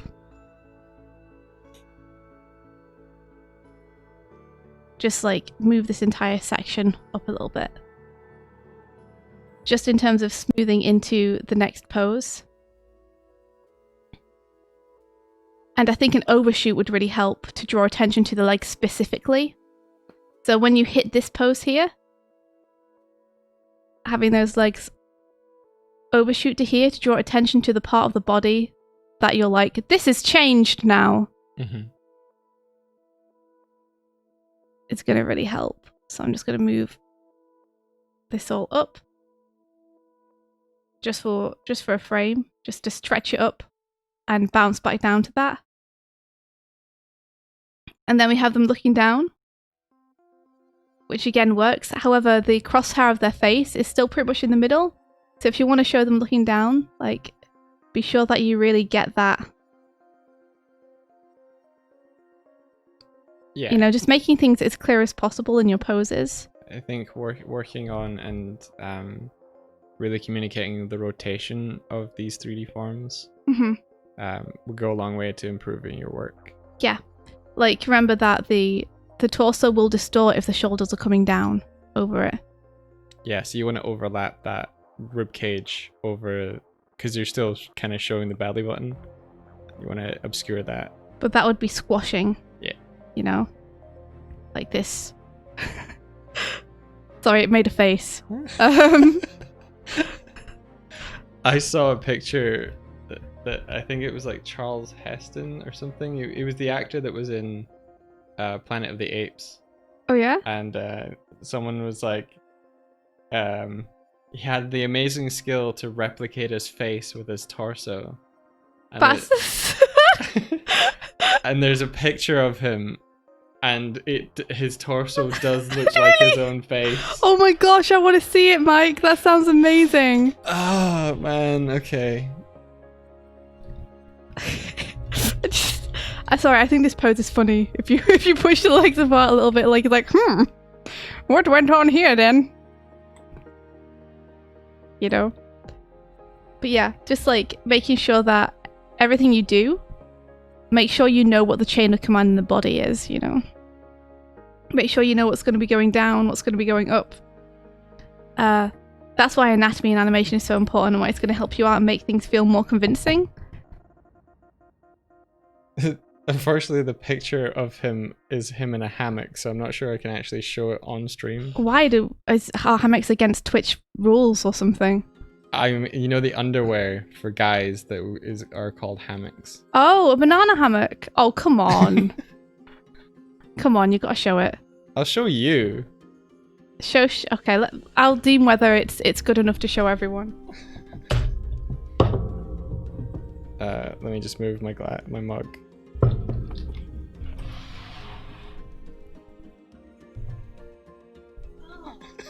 I know, right?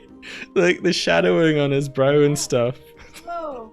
That's pretty amazing, guys. I think that's totally okay to show, by the way, Mike. Oh. It's just a dude in underwear. Like, totally fine. It looks like beachwear, you know? Yeah. You guys just search that, like, Charlton Heston torso face, and it's the first image that comes up. see. So, so yeah, having the legs and everything go with the body. So when your character stretches up here, yeah, having the legs stretch as well would be good, I think. You know, acting with the entire body rather than acting with one part. Because if you guys think to yourselves, okay, I'm going to show despair right now. Try showing despair using only your arms. Don't move your torso. Give me a despaired pose. I can't. Like, you can't. To show a despaired thing, you have to, like, cradle your head in your hands and arch your back, or you have to do something. I just look like a villain. Like... So if you're throwing your heads up on your hand and you're throwing your body back, your legs are gonna get in on that. They're not gonna want to be left out. They're gonna get in on that action. Yeah, they are. Let's see.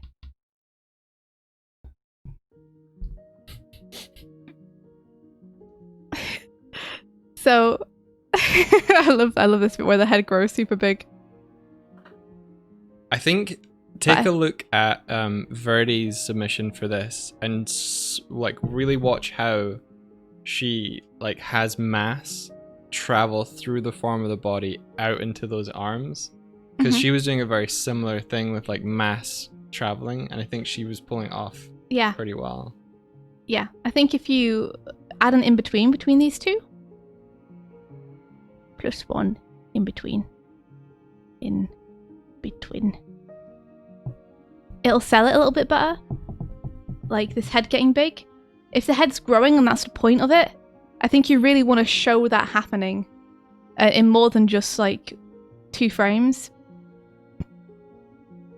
And you know, to make sure that the attention is brought to that, having it grow while the rest of the body is, you know, more or less idle, I think will help as well, drawing attention to the one thing.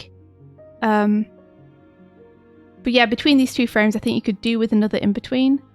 And then the next pose is a good example of like needing some kind of anticipation or something before you hit this pose, because otherwise it becomes a bit unreadable. Like, I could tell that the head was so heavy that it's like hitting the ground, but I think you need to show that process in order for people to get what happened and not just be like, wait, what was that pose at the end there? Because it's 1 frame. So yeah, you know, I'd show him start to unbalance a little bit. Yeah, like his head starts rolling forward and he's like, oh geez, no. Have him really look at the floor. Oh no, what is going on? Oh jeez, no. Oh.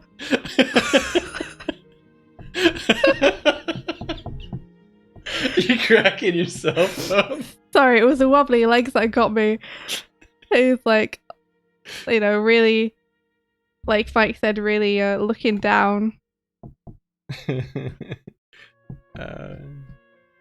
Look at my circle, guys. Isn't it great? Let me just neaten that up a little bit. There we are. Tib says I'd probably drop the head to the side too for a clearer silhouette. Yeah, that might be a very good call there. Oh no! Oh, why? Oh! Ow! And then you can have the thunk happen. And yeah, as Tib says, having like maybe it offset to the side, make that feel a little bit less even. Oh no. Alright, you. We're on to the next one. Hold on. No! Okay. You've got too many.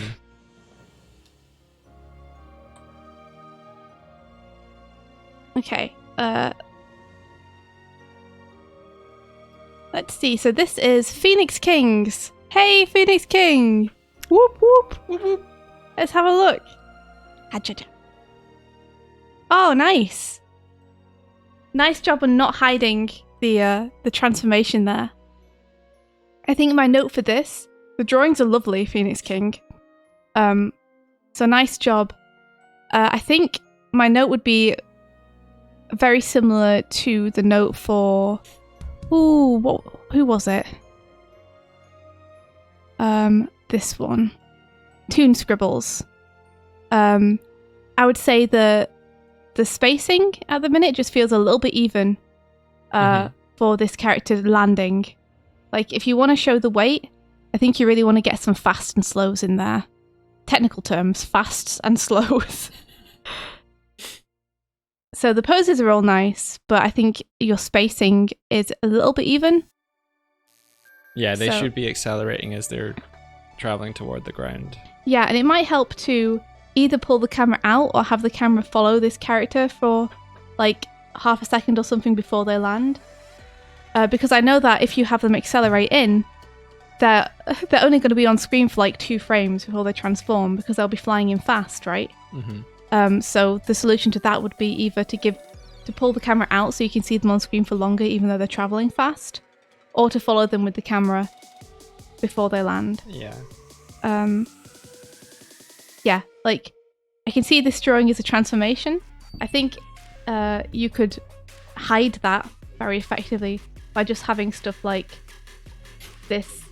Wait, you mean that they've transformed the they've moved the drawing? Yeah, I did. Yeah, I meant you copied and pasted it between frames. I didn't mean... I had because to obviously double-take this is a transformation animation, so yeah, I didn't realise. But you can hide that very effectively, I think, just by doing things like doing a little change to the position of the back foot.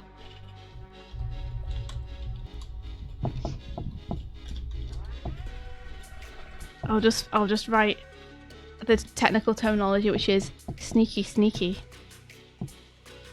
Sneaky, sneaky, hide, copy, paste. Hide C and B with changing small things.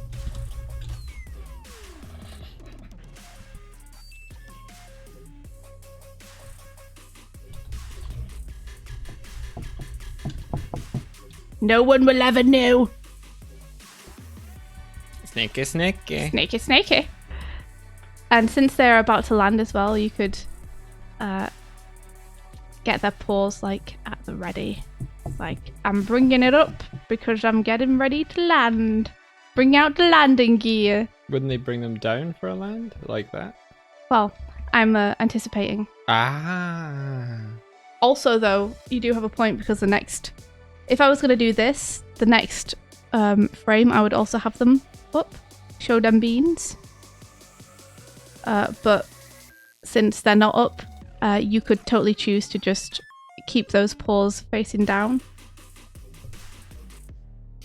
We're not going for a third day, Dark Bolt. I think what we'll do is, if there's notes that have been applied to previous entries, we'll reference those. Yeah. You know what would help here? H. Robin says you should write an animation guide, but with your new terms. Hey Mike, do you know what would help here? What? Can you guess? A grid? Yes, a ground plane! A ground plane! Between these 2 frames... A BAM would help. So here it feels kind of like this is the contact frame. This is landing frame. Mm-hmm. But then the next frame goes even further down, so it makes you feel like that instead is the contact landing frame. Mm-hmm. So just having an indication of like a shadow or, you know, a grid, something. It's me drawing a grid. Swift's Animation Survival Kit, Chapter 1. Ground plane! Do it! It wouldn't be very good for flying in. Ha ha ha ha, 7th. Ah! India just got the joke.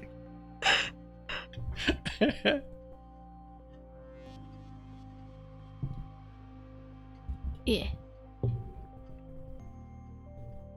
So, yeah. So here it looks almost like their feet are on the ground again, but then they're not, because we can see the next frame them actually land. So just getting that ground plane in, I think, will make things a little bit clearer in terms of the animation. You know, in terms of the legs and stuff, don't be afraid to like drag one behind the other more, like extend them out more as we're landing. I think keeping the legs apart a bit will make it clearer that they're not at the ground plane yet until they do land.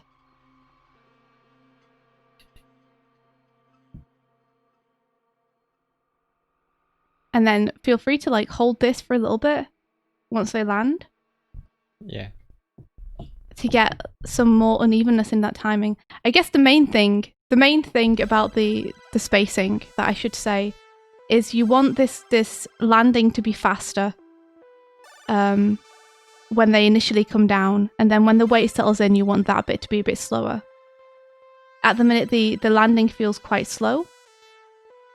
So I would either put it on ones, or eliminate a few drawings from this landing here.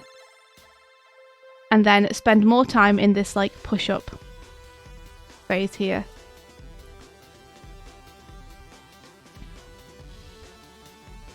And it might be nice to like have a few things still transforming on them, so that the entire transformation isn't just hidden in the landing. Mm-hmm. So for example, we have these big wings. It would be nice to like have the wings still just like retracting back in here to really like show off that the transformation's happened. Or that it's still happening. Yeah.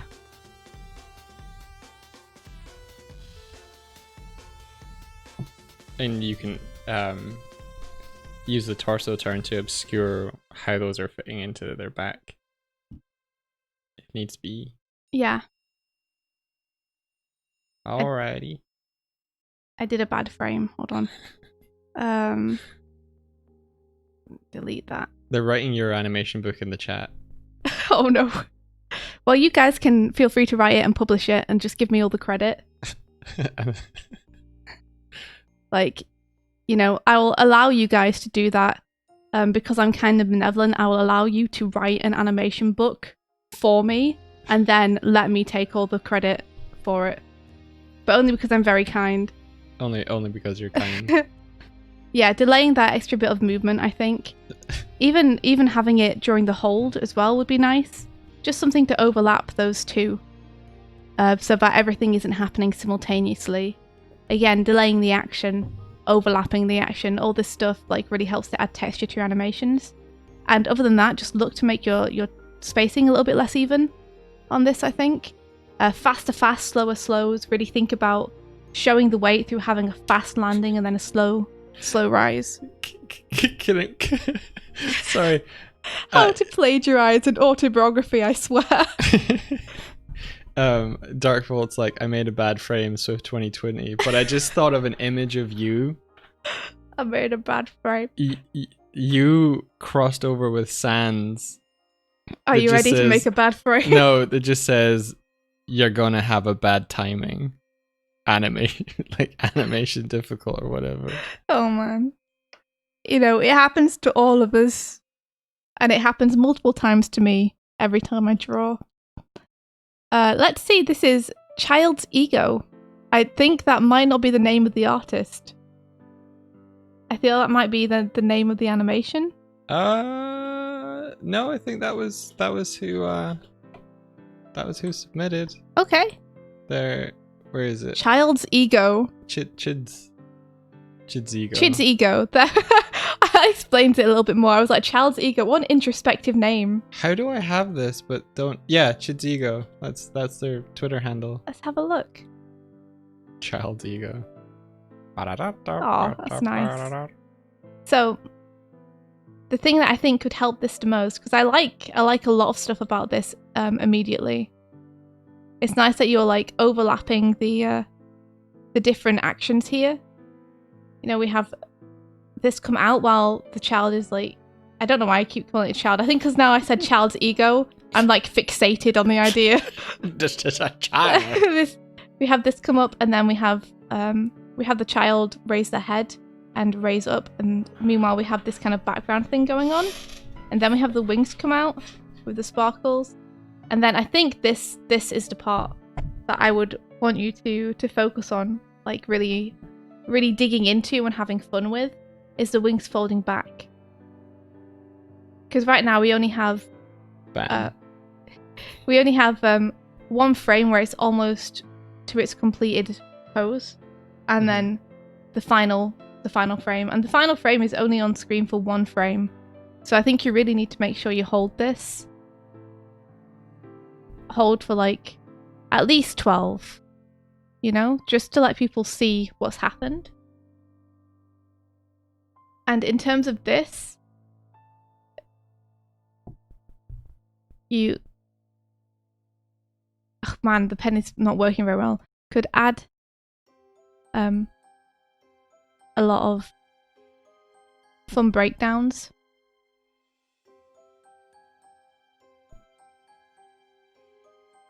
By which I mean you could add one breakdown, but there are a lot of fun options for them.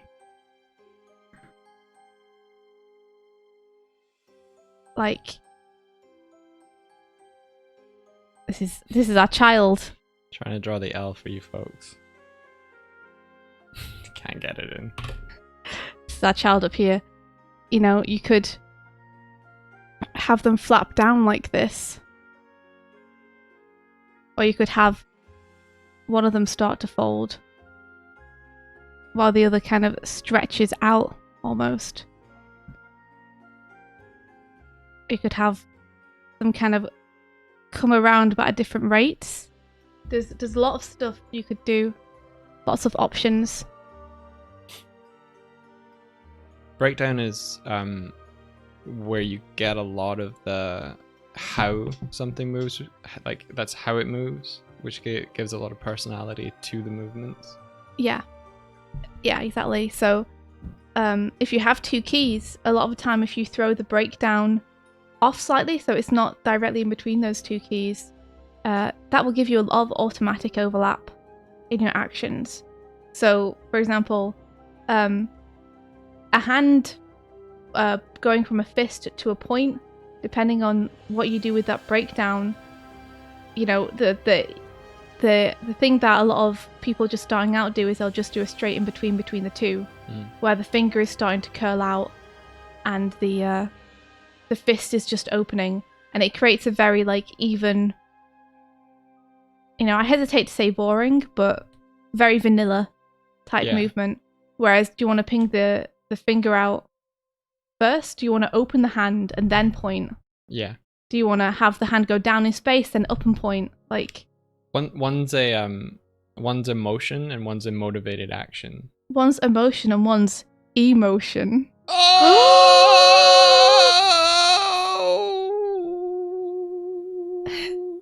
So yeah, I'd say you could overshoot this a little bit as well. Might be nice. Ease or overshoot. Pal bro, thank you for the gift. Pal bro, thank you so much for your gift to Doctor. You guys are actively just subbing anyone who happens to come by.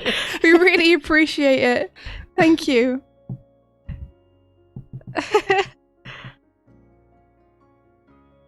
So yeah, I mean, that is what I would say. Like, work on those little polishes. You have the basic motion in there. Those little polishes will really help. Just make the motion like more fun to look at. It's already fun, but you can add some more pizzazz in there, you know? By choosing how you get into your poses rather than just hitting them immediately. You guys, we're gonna have to have a rhythm week. This is what I'm learning. And then we have Masarage. Or Masarage, depending on how you want to pronounce it. I read it Masarage. But yeah. It's a jackalope. What? Oh! And now it's a tree. Hey, nice. That's cute. This is cute. Yeah. I just say you could add a bit of anticipation, because it feels like we're immediately going into from one key to the next key. We're going straight into that. Yeah. So maybe add a little bit of anticipation on the jackalope. You know, maybe its head goes up first before it starts coming down. And don't lose them ears. I like them. Yeah, the ears still go in. Whoop, whoop, whoop, whoop, whoop, whoop. Holy whoa. Into the ground. Harbor made a lot of emotes. Into the ground. Do the ground. That's nice though.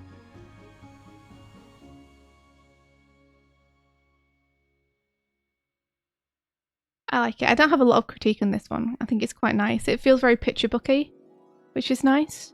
Almost like some kind of old fable or something. Yeah, it's really cool.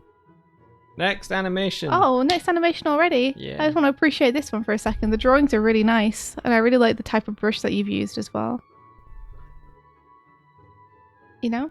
I guess if I could look to critique something, I would say look for solidity in your forms in terms of making sure that that rabbit, you know, really makes sense. Because in this frame, it definitely looks like a rabbit. In this frame, it's kind of becoming almost more like a Pokemon, in that its head shape kind of changes from this quite realistic one to more of like an anime head shape.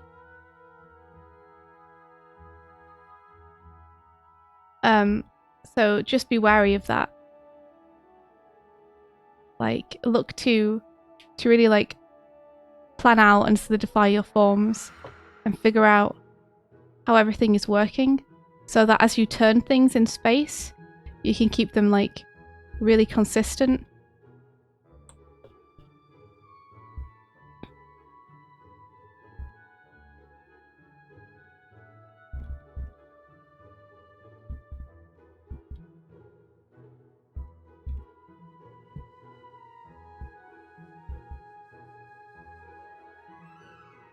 With one another, figuring out where on the head these antlers come from and how thick they are, and then keeping that consistent between the frames and everything, I think will really help out. So just look for consistency of forms, and a little bit of anticipation would be cool. Consistency of forms.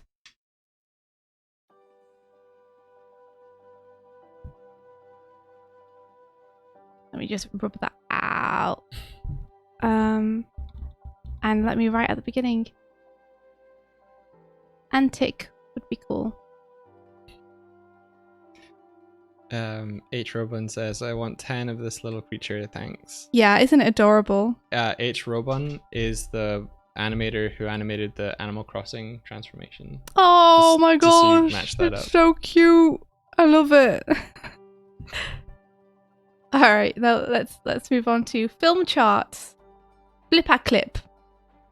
I don't know whether they go by film chart or flipper clip, but this is theirs.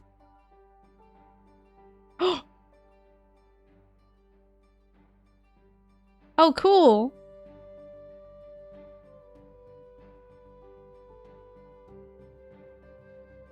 Oh, there's a sound on this one. There is, yeah. There's like a waveform on the timeline. That's pretty cool. It's pretty cool. So, I'd love for a hold at the end here, since this is the final frame and it's only on for one frame. Hold it so that I can see it at the end and it doesn't just like loop immediately back to the beginning. Flipper clip is the program. Oh, I see. Cool. So I'd say, like, first off, this is awesome. I like the character. I like the motion. I like the inventiveness of the cuts here. Like, going into the earring is really nice. And then having that kind of become this chest jewel is real nice. So I like it a lot. Like, these are really nice drawings as well. I'd say you want to look for where your weight is on the character, especially on this first frame. Right now with the feet this far forward in space, and again, this is why a ground plane would help. What I'm seeing is if this is a shadow, I'm seeing the 2 feet like in front of them with their butt off the ground, and their weight isn't over their feet. Yeah, their center is off. So it feels like they would fall backwards. So rather than this, which is what I feel like is happening, you want to do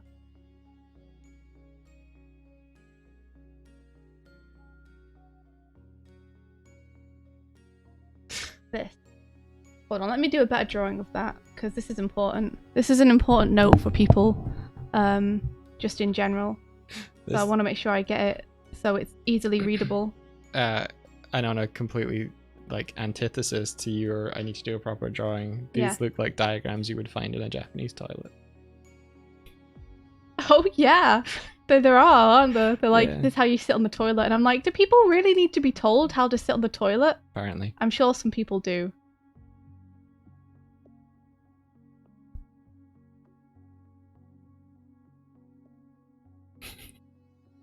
Okay, so you're looking for the mass. Would you call it the mass of gravity? Center of gravity, maybe? No. Mass and center of gravity. I'll just put. Then we can have best of both worlds. Center of gravity. So the mass is in the body, right? This is where most of the weight is. That's where the heaviest part of the human is. So this mass has to be over something that's supporting it, or we'll overbalance. So if the feet are the ones taking the weight, then you want your center of mass to line up above that,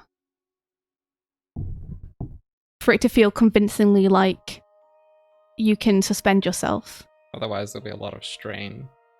Yeah. So and they look like they're relaxed.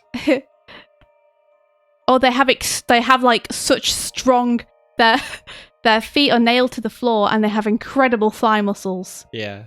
There's footage of, I think it's Mariah Carey, and she's taking autographs and she's standing on a stage, but then she kneels down, and honest to goodness it looks like she's sitting on a chair, and then she just stands up. And you're like, there wasn't a chair. But we all know Mariah Carey is a demon, and that's how she can do that. I think it was Mariah Carey. That's amazing. Like, good for her for like being that strong. That's impressive. So, if you see here, I'm sorry for my noises, guys. Just adjusting the feet back like this makes it immediately more convincing that the character is balancing themselves. Balance and also ground planes are helpful. Noises make learning fun. Don't apologize for the noises. India, no, be sorry. Gun at your face. Oh, geez. Okay. I won't, I guess. Really, everyone is here just for the noises. They're just putting up with the animation advice. Really? Yeah. Oh no. I'm sorry. You could push the perspective of this too if you wanted to. Like really, slope those shoulders.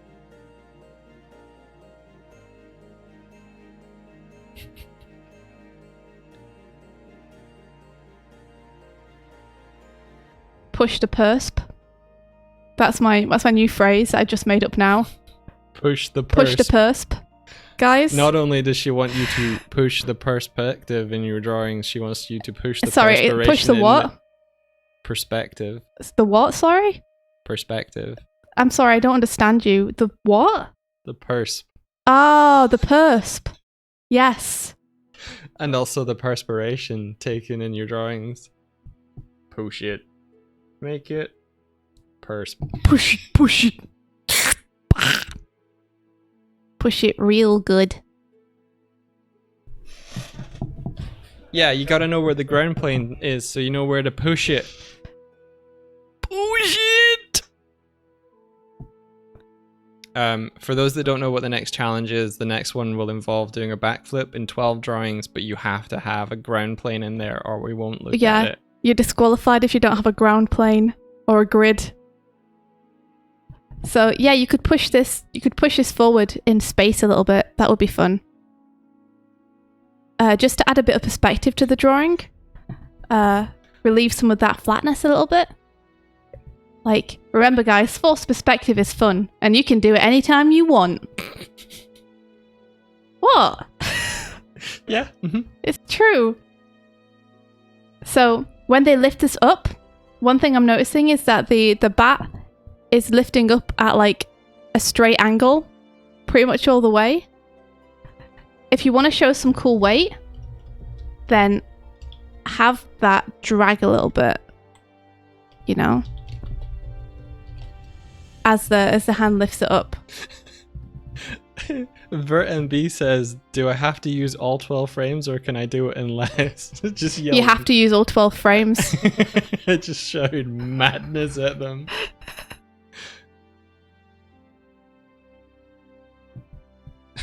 I will love not. that. No more, no less. Must use 12 You're not frames. allowed!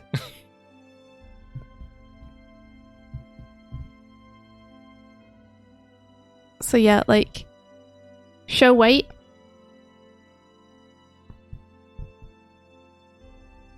By dragging one end.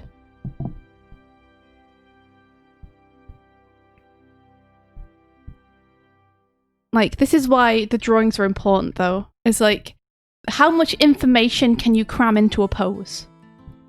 Can you show me in this pose how heavy the bat is, how balanced the character is, what their attitude like, what their intent is? Like, how much information can you get into each pose? That's the skill that you're developing. That's the goal you're aiming for. See, you could do the cool zoomy thing on this too that I showed earlier. Where Zoom. you use your 1 point perspective to really like push that and give it some speed lines. Yeah, have those lines be focused toward your target. This is cool. I feel like it might be nice to have an anticipation frame of it just being like, whoop, I got longer. Antic stretch. You could even give it a couple of frames of it stretching out if you wanted before it goes into this. Can we just call anticipation anti-C? Anti-C, yeah. Remember, you know, to let Anti-C visit you at least once every action. And then, like, when this transforms into its final form, have a sudden extreme for 1 frame to give it a pop. You know, I was saying yesterday about how I was doing those airbags inflating, and I had one frame where they were just super big. So wait. In the chat, they write India means 12 drawings. Yes. You have 12 drawings. Yeah. Flip. Not frames, 12 drawings. Yeah. You can put them on as many exposures as you like. You can have one drawing on for 30 minutes if you want, but we won't look through it. Yeah. No, you're right. And then just watch your arcs here, I think. Just because I'm not 100% sure what's happening with this motion. Because we're going to the right, and then back to the left, and then down, and then to the right, and then down. Like, really track the motion here. Like, what is the character doing? What are you trying to say with this motion? Make it really clear. Pablo is mocking you for the way that you say drawings. What? Drawings? Drawings. What's wrong with that? You put an extra R in there. I don't. Drawings. Drawing. Well, how do you not put an R in? Then it would be drawings. Draw. Draw. Ing. Yeah, but where's the W? When you say draw. Draw. Draw. Drawings. Drawing. Drawings.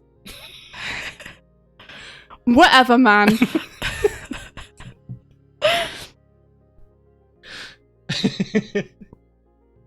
How can you say drawing? Drawing.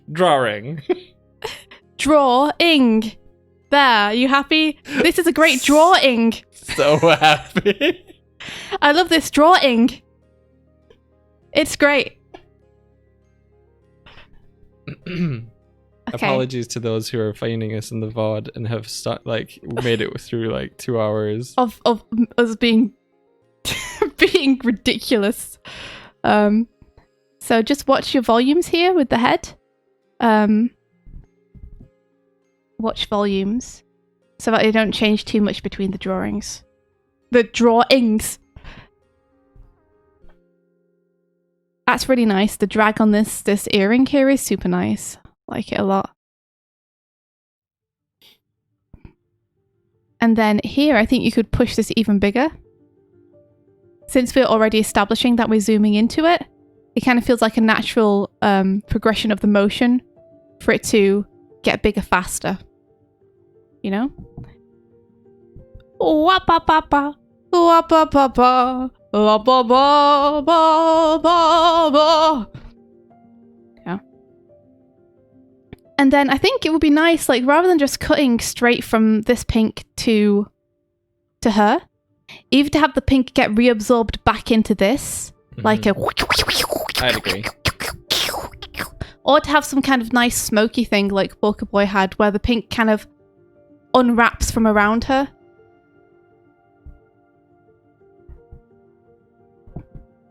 Why am I doing the arrow over there and writing over here? That makes no sense.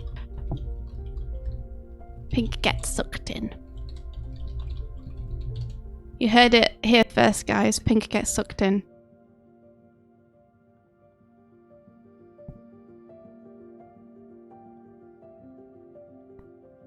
And then we have these. I like the use of like a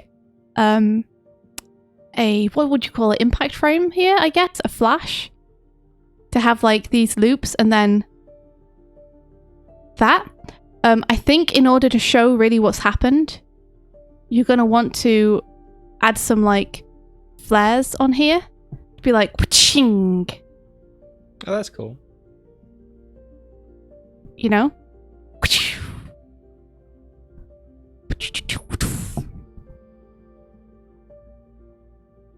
And really like have fun with the impacts. Like I'm doing them very quickly here just to give you the idea, but like have some sparks come off them and stuff, you know?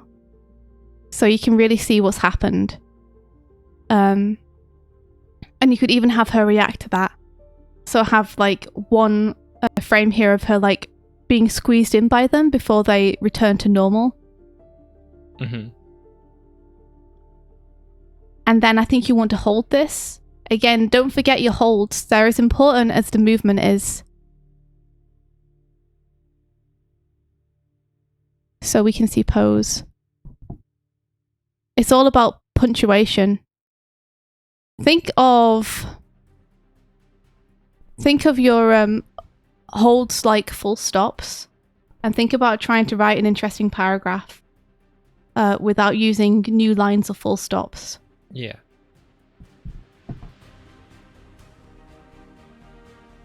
Punctuation. Nice. Yeah. And then nice anticipation here. Maybe hold it for a little bit more. I do feel like if she's anticipating up this way and tick this way, then the actual movement should be down this way. So it feels a little bit surprising that she then goes inwards to grab it. So maybe you could just move the handle to be up here instead. So it's more like this. And then she can she can grab the handle straight down instead. But yeah, beautiful. Nice job. Good work. Next one. Sam says, ban me, stream father. I don't know what's happening. India, just say drangs. That'll make the Americans happy. Such nice drangs. There you go. Next one. That's wow. Pichu. Yep, it's Pichu. Wow. No, it's Pikachu. It's Pichu, then it's Pikachu. That's very cute. Some nice poses here. I like the way that you've delayed the back legs on the land. That's very nice. It's very nice. You have hidden the transformation inside these speed lines. And see what you did there? You could have... I think you could expose the transformation more. I make it, like, a little bit more fun to be able to really see the Pichu turn into the Pikachu rather than to use the lines to hide it. This Pichu is so cute. Bless this Pichu. You know what else would help? I'm going to stop saying it. Ground plane. Okay, next animation. No! So yeah, we have this anticipation and then a nice stretch frame as they jump. And I think it'll be nice here to have them, because you establish that they push off, right? They jump here. Yeah. So the next frame, they should be further into the air. Because it feels like their body is staying basically in the same place, but just their legs are folding up a little bit. Mm-hmm. So, like, let's continue that head movement and push them up. Like this. Like this. You've got to pucker your lips. Like this. And bat your eyes. Like this. You got to there from literally like this. I like it like that. Okay, so... And then here we would have... Again, that movement continues. The movement continues. That's my Snape impression. You Snape. Snape, yeah. Bonner. Potter. Harry Potter. You kind of look like Snape. I do. I've got a hook nose and dark hair. Yeah. So it's inevitable comparison. Just I'm Snape's daughter. Severus Swift. You never Wait, knew, that but now doesn't you work. know. India Snape. Yeah. Swifty Snape. Swifty Snape. Swiftiest Snape. A Swiftlerin. What? Swiftlerin? Oh, 'cause of Slytherin. Yeah. Slither Swift. I'm a Slither Swift. I did that test and I'm apparently a Gryffindor, which is sad because I didn't really want to be a Gryffindor. I feel like they're very full of themselves. They know they're the protagonists. Harry Potter. Harry Potter! Harry Potter! Do a magic trick! Does Hogwarts have any crows? I think I so. bet they would. They have owls, so I bet they have crows. the whole place is just full of pigeons. That'd be great if you did like a really shitty Hogwarts. It's like, it's just city pigeons. And they're all like diseased. I feel really bad for city pigeons. Yeah. Especially because it's probably mostly humans' fault that they are as diseased as they are. They don't really have a leg to stand on. Oh, Mike! It's so sad. They'd be called Hobblepuffs. So then you see, I'm sorry, I went back to, but that was a great joke. It's a great joke. Sorry.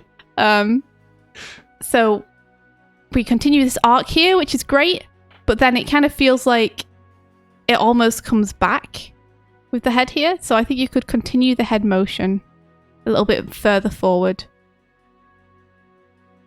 And really make sure that these feet plant where you feel like they're going to. Get them into place.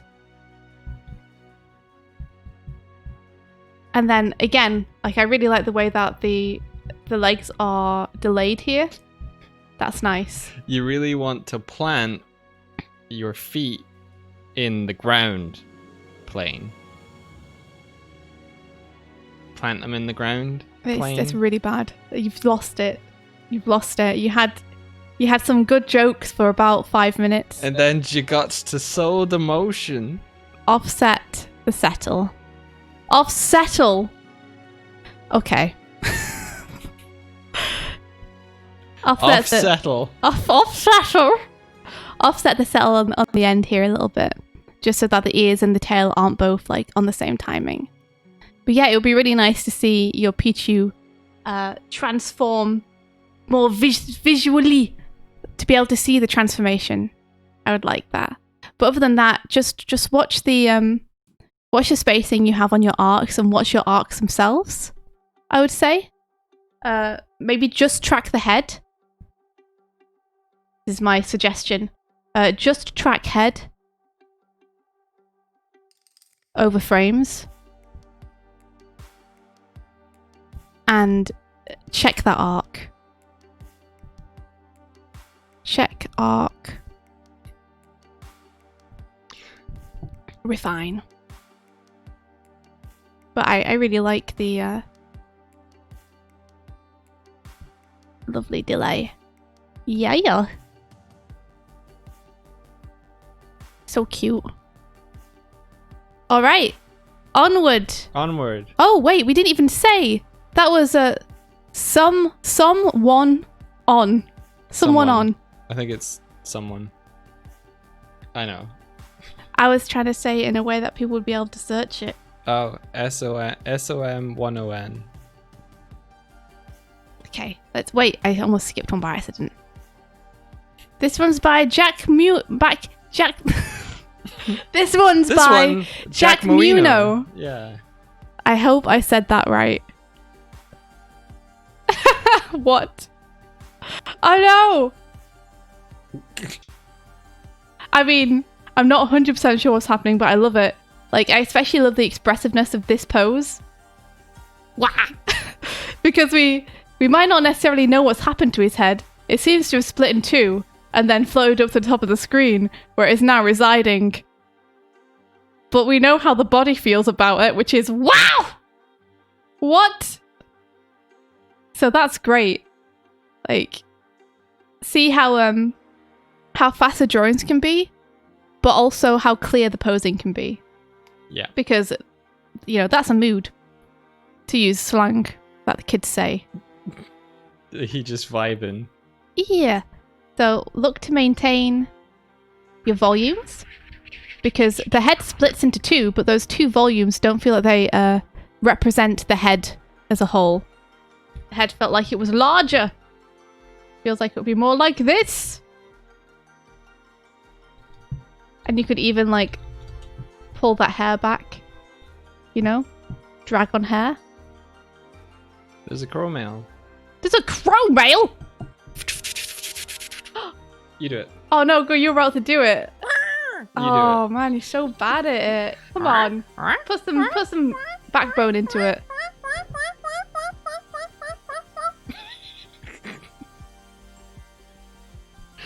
Uh-huh. Yeah. It's from Tib. It says, thanks, Stamps.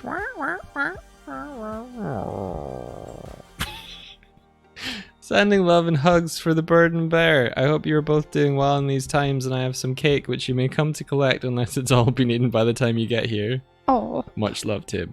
Thank you, Tib. Thank you, Tib. Thank you, Stamps. Stamps is sounding a bit sickly. Yeah. I know, right? I was just making a note that maybe you could make the pieces travel at a different rate. So, like, really losing volume here. So really make sure... Volume! Maintain it! It can't just go anywhere. Like, it might be worth thinking about restaging it slightly. So that your character is less high on screen. And you can fit that in.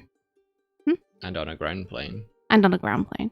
Just so we can see what's happening. Because it feels like the action is kind of happening off screen right now for the transformation. And then this is nice. I like I'm not sure about the foot slide, just because I question where the weight is. If the foot is able to slide over like that, then it implies that all of the weight is on this foot. And as we saw, in previous feedbacks, you kind of want the body to be over the top of where the weight supporting foot is. Think of it like a building with a foundation. You wouldn't build a great big floor of a building with a pillar at one end. This is a good piece of ice.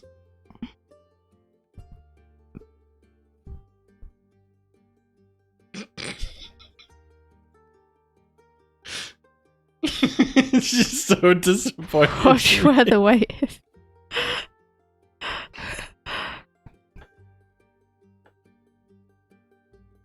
He's so sad. Look, we're so disappointed. And remember to maintain the same. You want the leg to feel like it's actually bending, so make sure that the leg maintains its length. And then this is a great frame. I love this. It's so expressive.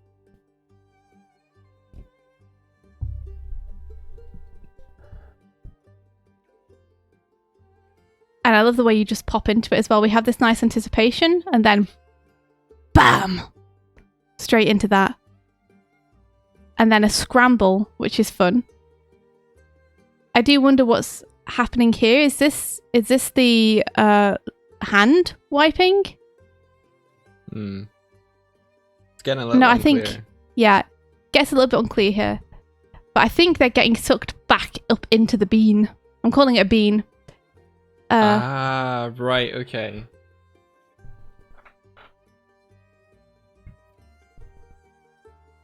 I think they're getting sucked back up into the bean. So they're trying to scramble away, and then they're getting sucked back up. Right, I see it now. And I like the little bounce. Nice bounce. I'd say the drawings just get a little bit messy toward the middle here. And watch to, again, maintain volume. It feels like you've just stretched it down. But remember, if something stretches, it has to also squash.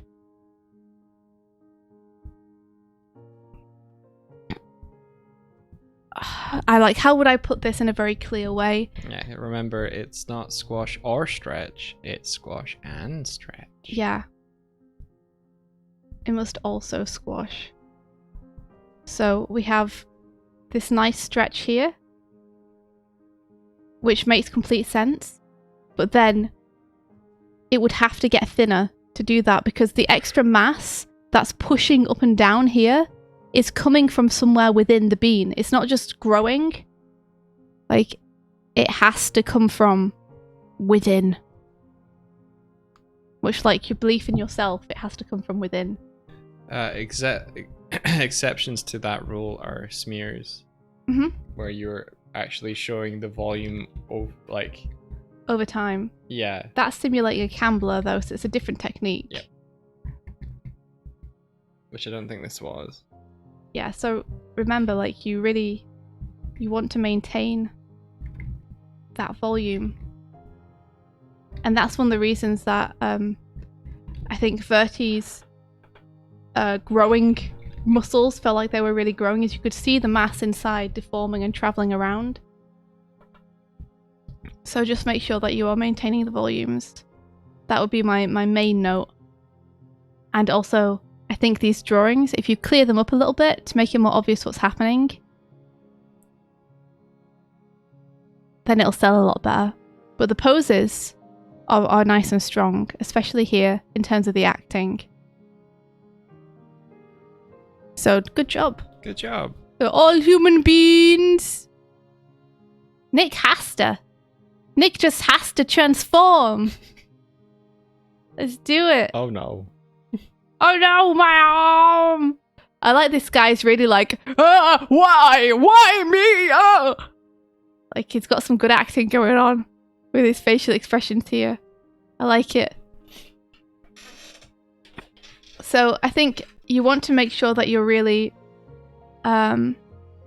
conscious of what's happening with the anatomy here on the chest and such, because there's a lot of wobble with these pectoral muscles as they're kind of traveling around, but there's not really a motivation for them to travel around. Like here it feels like they pull apart a bit, but there's not really an incentive for them to do that, because it doesn't feel like the shoulder is pulling back or anything, which would be one of the things which would make it happen. Is like if the shoulder was coming back a little bit and we were broadening out here, then maybe it would make sense. But as it is, it feels kind of unmotivated. So just be wary. Like maybe rather than going straight into the anatomy first, plan it with just a box or a bean or, you know, a simple shape first, so that it's very easy for you to map stuff onto that and also understand when it would and wouldn't move. Mm-hmm. In terms of the actual transformation animation, I really like how inventive this is. Like, I like this swell here. Yeah. That's so cool. It feels like when the skin rips here, you could have like a nice impact frame of it, like really the bits of skin like flying off as a more extreme swollen version of the arm is on screen for one frame. I think that would add a lot of impact.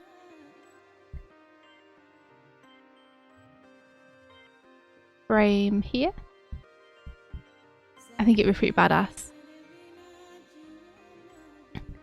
Skin explodes off. Pretty gory. Yeah. And then his skin exploded. And then for the smoke, like, it would be really nice for this smoke to travel very slow and be a nice contrast to the rest of the action. So if you're going to have some steam, like for steam, look for slow and smooth. Sync Sketch hates your L's for some reason. Okay, which L have I lost? Look. There we go.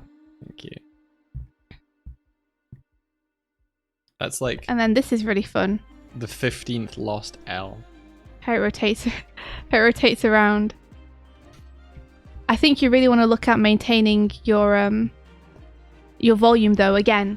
Like, if we're looking at just, for example, this shape, we get expanding here, and then it's very small. Did it split apart? And then, well, let's have a look. I don't think so, because this is around the back, right? Yeah. Okay. It's just a wildly changing shape. So if you want this to feel like it's metal, you really want to make sure you're maintaining convincingly between each frame that volume. If the one to the right of it was like part of it and it's split apart, maybe it would, like, if you like that sort of feel, then you can maybe do that. I'm gonna track this for you so you can see it. So this is that one. That's the left of it. Huh? Okay. Oh, the one to the right. Yeah. I'm assuming that is this. Yeah. I think so. But that's why I'm saying, like, you could initially read it like potentially push it towards that wide red one is actually splitting apart into another component. Uh-huh. I'd say either way, make sure you're maintaining your volumes. Yeah. Because otherwise it feels like these things are just kind of growing and warping and getting smaller. Well, I guess they are though, aren't they? Because this is what's happening through the animation, is they're shrinking and everything. Yeah. I'd say that there needs to be a little more consistency just between the volumes at the beginning, though. Just because if you have them radically change shape on every frame, it doesn't... The smoothness and convincingness of the transformation feels somewhat lessened. Mhm. So absolutely have them distort. Like this bit's really nice. Like from here on. I think just the beginning bit, you want to have them like expand outwards, have a shape, and then morph. Mhm. Rather than have them expand outwards and be kind of flickering from the get-go. I think this is another case of different ideas running on from one another without a pause between. So like one thing is happening and then the next thing is immediately happening, rather than having something happen, having the pause for us to react to it and understand it, move to the next thing. And you can overlap those different ideas so that they're happening. Like two different ideas can be happening at the same time, but two different ideas in like a train car of like, okay, now they're splitting apart, now they're doing this. Just makes it more unclear. Unless we frame by frame it, then we don't have time to understand the state change. We're just seeing pure motion. Yeah, like just watch moving the body as well without moving the arm, because like I was saying before, everything's attached. So if you move the body, something in the arm is going to have to move, unless the arm is like pinned in space, and then the shoulder would move, but the forearm would be stuck. So much like you are holding the hand here, I'd hold the body and just have like maybe the shoulders or the head reacting. Let's see. Whoa, whoa, whoa, whoa. I like the hand jitter, by the way. I was just looking at that. It's really nice. And then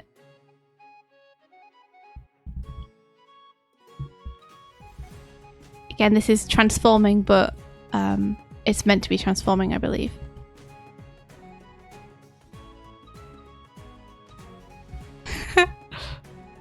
And then straight to the shooting.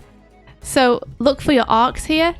Rather than moving it straight across, maybe give it a little bit of a dip. A dip? Like there's weight to that gun now. Yeah, arcs. So make sure you're moving it on an arc rather than straight across. And then again here we have one frame of it facing us and then one frame of it shooting. If someone's aiming, you're going to want to show them brandishing the gun out, putting it at you, and then you need a beat before the fire happens. Yeah. So make sure you give that a beat. Give this a beat. Maybe even give it a circular settle. Yeah. That's a Spencer Wan style. Like just so we can register what's happening. And then I would, if it were me doing a gunshot, I would have this just be like an impact. Gotcha. Like rather than have it slowly approach the camera,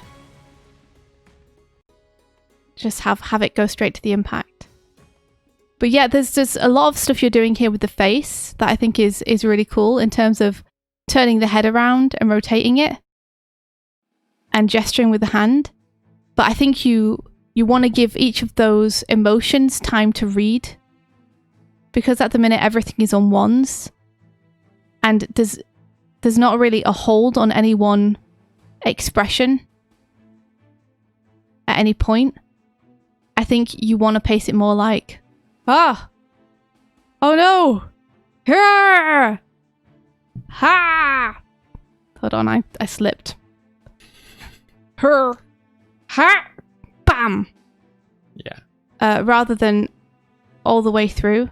There's just not really time to read what each of these emotions are. So you want to make sure that you are giving each one ample time to express itself, you know? All right, Cardsy, thanks for coming by. Yeah, thank you so much for that, by the way. Nick Hasta, we appreciate you submitting to the Animorning challenge. I think, has Nick Hasta submitted before? I feel like they might have. Possibly, yeah, I think so. But yeah, thank you. Good job, dude. And this is Shanarelle. Oh, jeez. Oh, no. I wasn't expecting that. I like the throw of the face mask. Me too, just I don't need this anymore. So these are great as keys. You know, I'd just say they need more in-betweens, that's all. You know, things like cheating that a zipper past the hand when we know it wouldn't be able to pass through that. Just watch out for that. Mm. You know, I'd say that you could have it more like the hand is pulling this apart now that the zipper's gone past. That might help.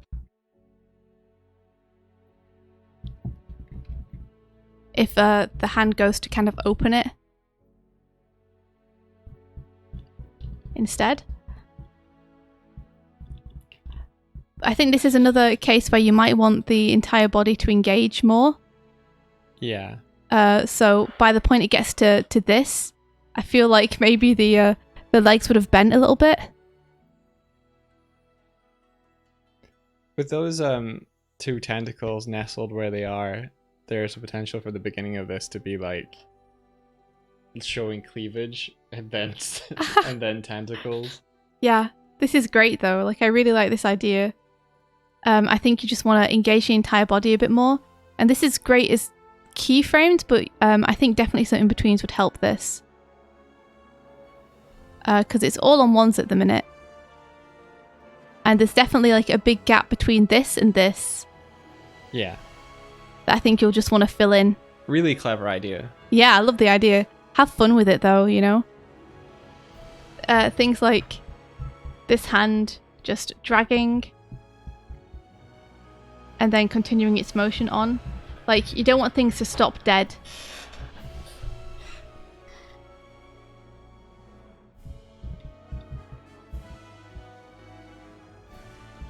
Is one of the main things. You could have the legs start to lose their shape as you realize that the things filling those legs is not human legs.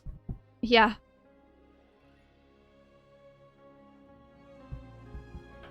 But definitely giving these parts a bit more movement, because you see this a tentacle up here. Here. This is moving. And so the thing it's attached to, which is the lower arm, would move too. Ah, right, yeah. Movement influences movement. This is exactly what we were saying earlier about the chain. You want to remember, you know, your hand is connected to your wrist, it's connected to your elbow, it's connected to your shoulder. If you move your tentacle. Yeah, I mean, you can move your shoulder without moving your arm, and you can move your wrist without moving your shoulder. But I don't think you can move your shoulder without moving your arm. Now your arm's moving. I mean my hand. Sorry. Oh, right. Yeah, you can move your shoulder without moving your hand. Mm-hmm. Yeah, anything which engages the elbow is going to engage both. Just keep an eye on that chain of command of the body. If the tentacle is pushing down here, it's going to influence movement on the arm. So you can't really have that pushing down and nothing underneath it moving. Yeah, nice anticipation on like flinging that away as well at the top. Hello, squid. It's a nice squid in the end. You reckon? I think so. I like it. Splop.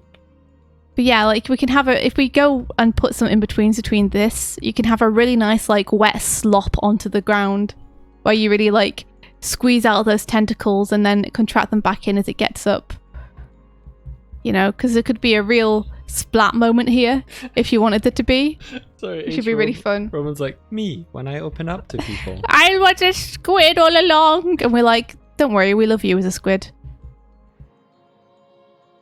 You were great as a human and you'll be great as a squid. So yeah, I love the poses in here. There's really fun poses. I think you just want to look at adding the in-betweens to really make the motion sell, having fun with that. And also just beware of reusing so much that you kind of lose the convincingness of these poses. Remember that when one thing moves, it's going to influence movement across the rest of the body as well. Heck yeah. Nice job, Chanarelle. And now we're on to Lorisolic. Lorisolic. Yay.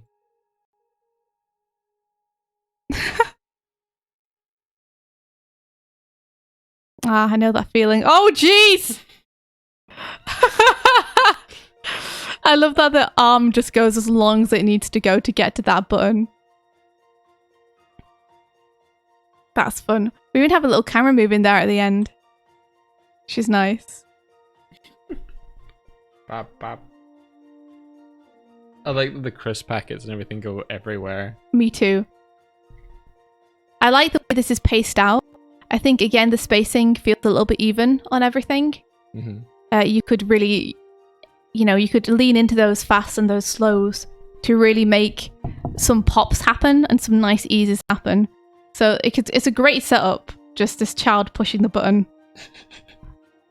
Like, I'd be tempted to put in a bit after she's pushed it twice, where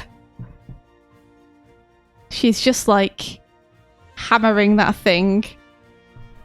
So it's like bum, bum, bum, bum, bum, bum, bum, bum, bum, bum, bum. And you could use some really nice smear frames there to like really get the impression that she's just hammering that button. Catarel, you were the squid one. Hey, nice. That was really cool. So it makes complete sense for this to pop out because you want to surprise people. So I think that's a great call. I think once you've popped out, you want a little bit of easing here as it's transforming, because a couple of things feel like they kind of just... And I think this was not meant to be here, this bit here. I think that was just an accidental paste where they were trying to figure stuff out. Gotcha. Yeah. Let me just take that off. But I think once you've had that initial burst, you really want to ease into like what's happening here. Because I feel like the entire transformation, everything changes so much every frame that it's kind of difficult to get a beat on which parts are moving around where. Mm-hmm. So adding a few in-betweens in here, or like once this initial burst happens, really slowing down between these two to show what's moving where, I think will really help. So you have a type feeling. Those arms remind me of like olives. They remind me of Mega Man. Oh, yeah. Mega Man! So again, like, I think a hold would be nice here. A hold and some smoke. Underground plane. Just like... You know? It holds on this as the smoke clears and the snacks fall like rain around them. And then we have it start to move. And it's wah! Wah! I really like this. I think you could increase that zoom in so it travels across more frames. So you have 2 frames where it zooms in. I think on this bit here where he's holding the gun to the face, keep zooming in for a couple more, but ease it out, you know? So we really feel like we're doing a slow zoom into them at the end there. So it's like zoom and then keep zooming, but slowly. Yeah. And I like this rotation. That's clever. Nice little cycle there. That kid pose is great too. Like, great pose.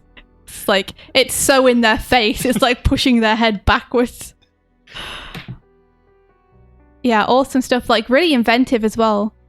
I like that a lot. I like that it has like a push cod piece. What? It's cool. Yeah. Yeah, I know the bit in the middle is a difficult bit. I know the transformation is the hard part, but that's why we're challenging you guys. Yeah. See if you can make sense of like the middle part of this transformation and really like show what's happening there. Okay. Okay. Yeah. Okay. And then the last one. We have R19. Woo.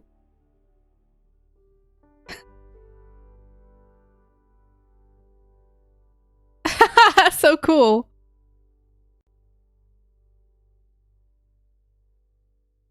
Like, I love this is great. Like, such great movement here. Really, really fun to watch. Really zippy.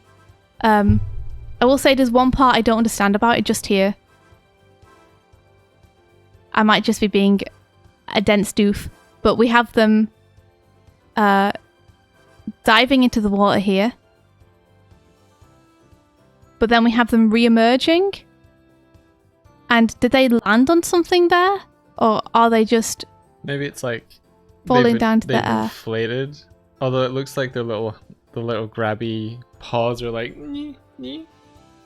I'm not sure. Yeah, so that's a bit I'm not really sure about, whether they're like suspended in air, because the squash here implies that they've landed on something. But yeah, that feels kind of like where they were diving into.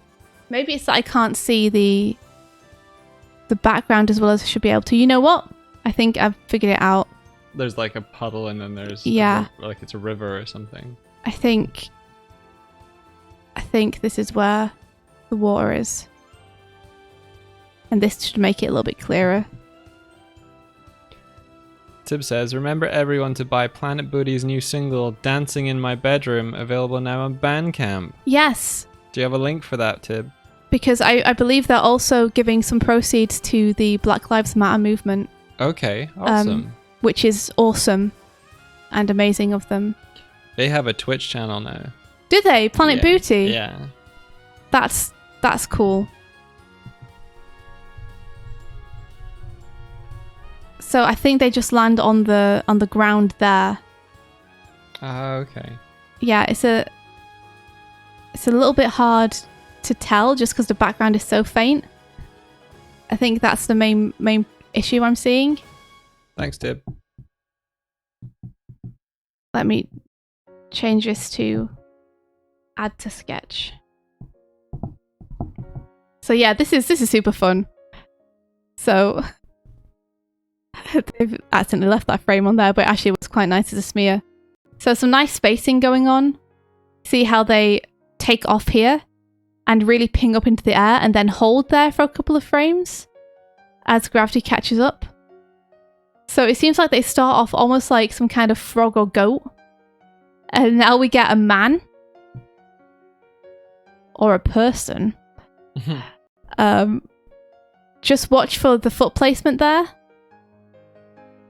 Because if they're going to put weight on this foot, then it probably wouldn't move. So they're probably going to keep it on there and then use it to push off there.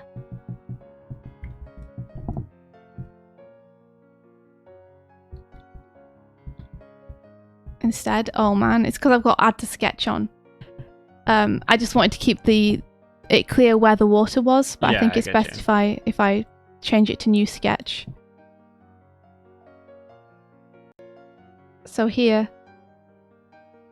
when they hit the ground, you really want them to keep their foot planted. And then we get this nice little jump over here, which is super nice. I like that slide as well. Maybe keep that leg out for a little bit longer, just before they catch up. I like the way that you did that initial shape and then pinged the knee in. That's really cool. Oh, thanks. So it's all about contrast, man. Get straights to curves as the weight starts being put over the top of both. And then we almost transform into like some kind of a swarm of something. Grapes. It's the first visual thing that comes to mind for me. Yeah. And the flow for this feels like this arm is going into a flow, but then we stop the flow.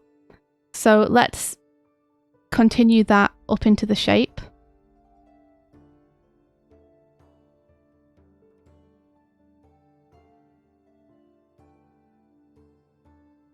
I think that'd be nice. And let's leave some lingering remnants of what was once there.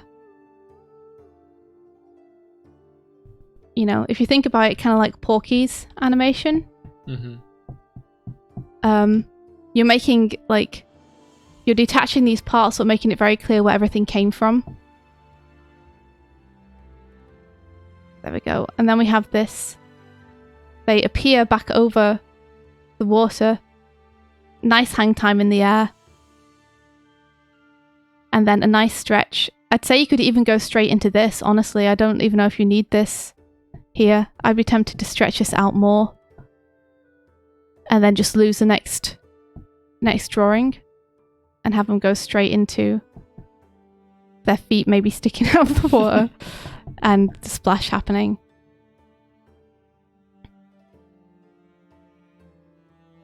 And then this is the part which I wasn't 100% sure was happening. It seems like they've turned into a large dog or similar. And they're having trouble. They're having trouble getting back to the water. And then we ping up with the lightning again. Like, I like the zippiness and the fun, but be careful with the lightning transitions and the speed lines transitions that you don't over rely on them to get your character from A to B, because it can make things a little bit confusing if you've not clearly telegraphed like exactly what's happening with the drawings. Yeah, jump. Are we a crab? We might be a crab. Really nice arc there. It's something with little legs. Are we a crab? And this. I think we're a crab. And then this is like a really nice little splash. I like the ripple dispersal here a lot. Real nice. The ripple dispersal is maybe a little bit fast in terms of how ripples actually work. It implies great speed of entry, but then the splash is so small that erupts that it doesn't convey that same sense of speed. So like it feels like it would be more like if it was going to convey that speed of entry, if you see what I mean. So make sure that you're reinforcing what you're saying with the effects animation as well. Or maybe slow it down if you want it to feel more realistic, or add like a giant splash if you want it to be like a super fast entry. That's really cool though. Beautiful. Thank you so much for taking part. Hell yeah. That was really fun to watch. A very, very satisfying spacing there that I enjoy a lot. Really fun. And that marks the end of the entrance. The animations. You did it, Swifty! I did, but I did go an hour and a half over. Yeah. Oh man, I'm really sorry guys. At least we got through all of them. But yeah, I'm sorry that it took me so long to get through everyone's. I hope that you guys found the feedback helpful. I have to run. I'm just gonna run. You just go. I need to go. Okay. I need to go and work. Who should we raid? Oh, and while you're finding someone to raid, Mike, I'll just reinforce that for anyone who wants to take part in the next Animorning challenge, the next theme is animating a flip. The caveats to this, and it can be any kind of flip you want, a side flip, a front flip, a back flip, a flip off a height, a flip to a height, a flip in the air, a flip from a standing position, a flip from a running position, whatever you would like. The caveat for that is that you are only allowed to use 12 drawings to create the animation. You can have as many exposures as you like, you can have it as long as you like, or as short as you like, but you're only allowed to use 12 drawings, and this is an exercise in learning to be economic with your frames and get the most bang from your book. So we'll be looking at everyone's flips and how they use those frames next Monday. So you have until, what, maybe Sunday afternoon to get everything in? Yeah. Because that's when Mike will be going through and putting everything up onto Sketchfab. Also, you have to use a grid or a ground plane. If you don't use a grid or a ground plane, I'm going to spitefully not look for this 1 week. No, for every week from now on. No, I'm just enforcing this. You guys have to try grids at least once if you haven't already.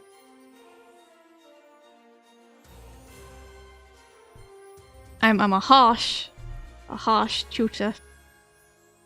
in my assignment slice there, and you must use a grid. A table flip. I mean, I feel like some kind of humanoid doing a flip is slightly more complex in terms of the orientation of the limbs. Do look out for if you want to submit, I'm going to set up a Google form this time so that we can grab people's animations as they're intended to be. And I will be looking for either MP4s or MOVs.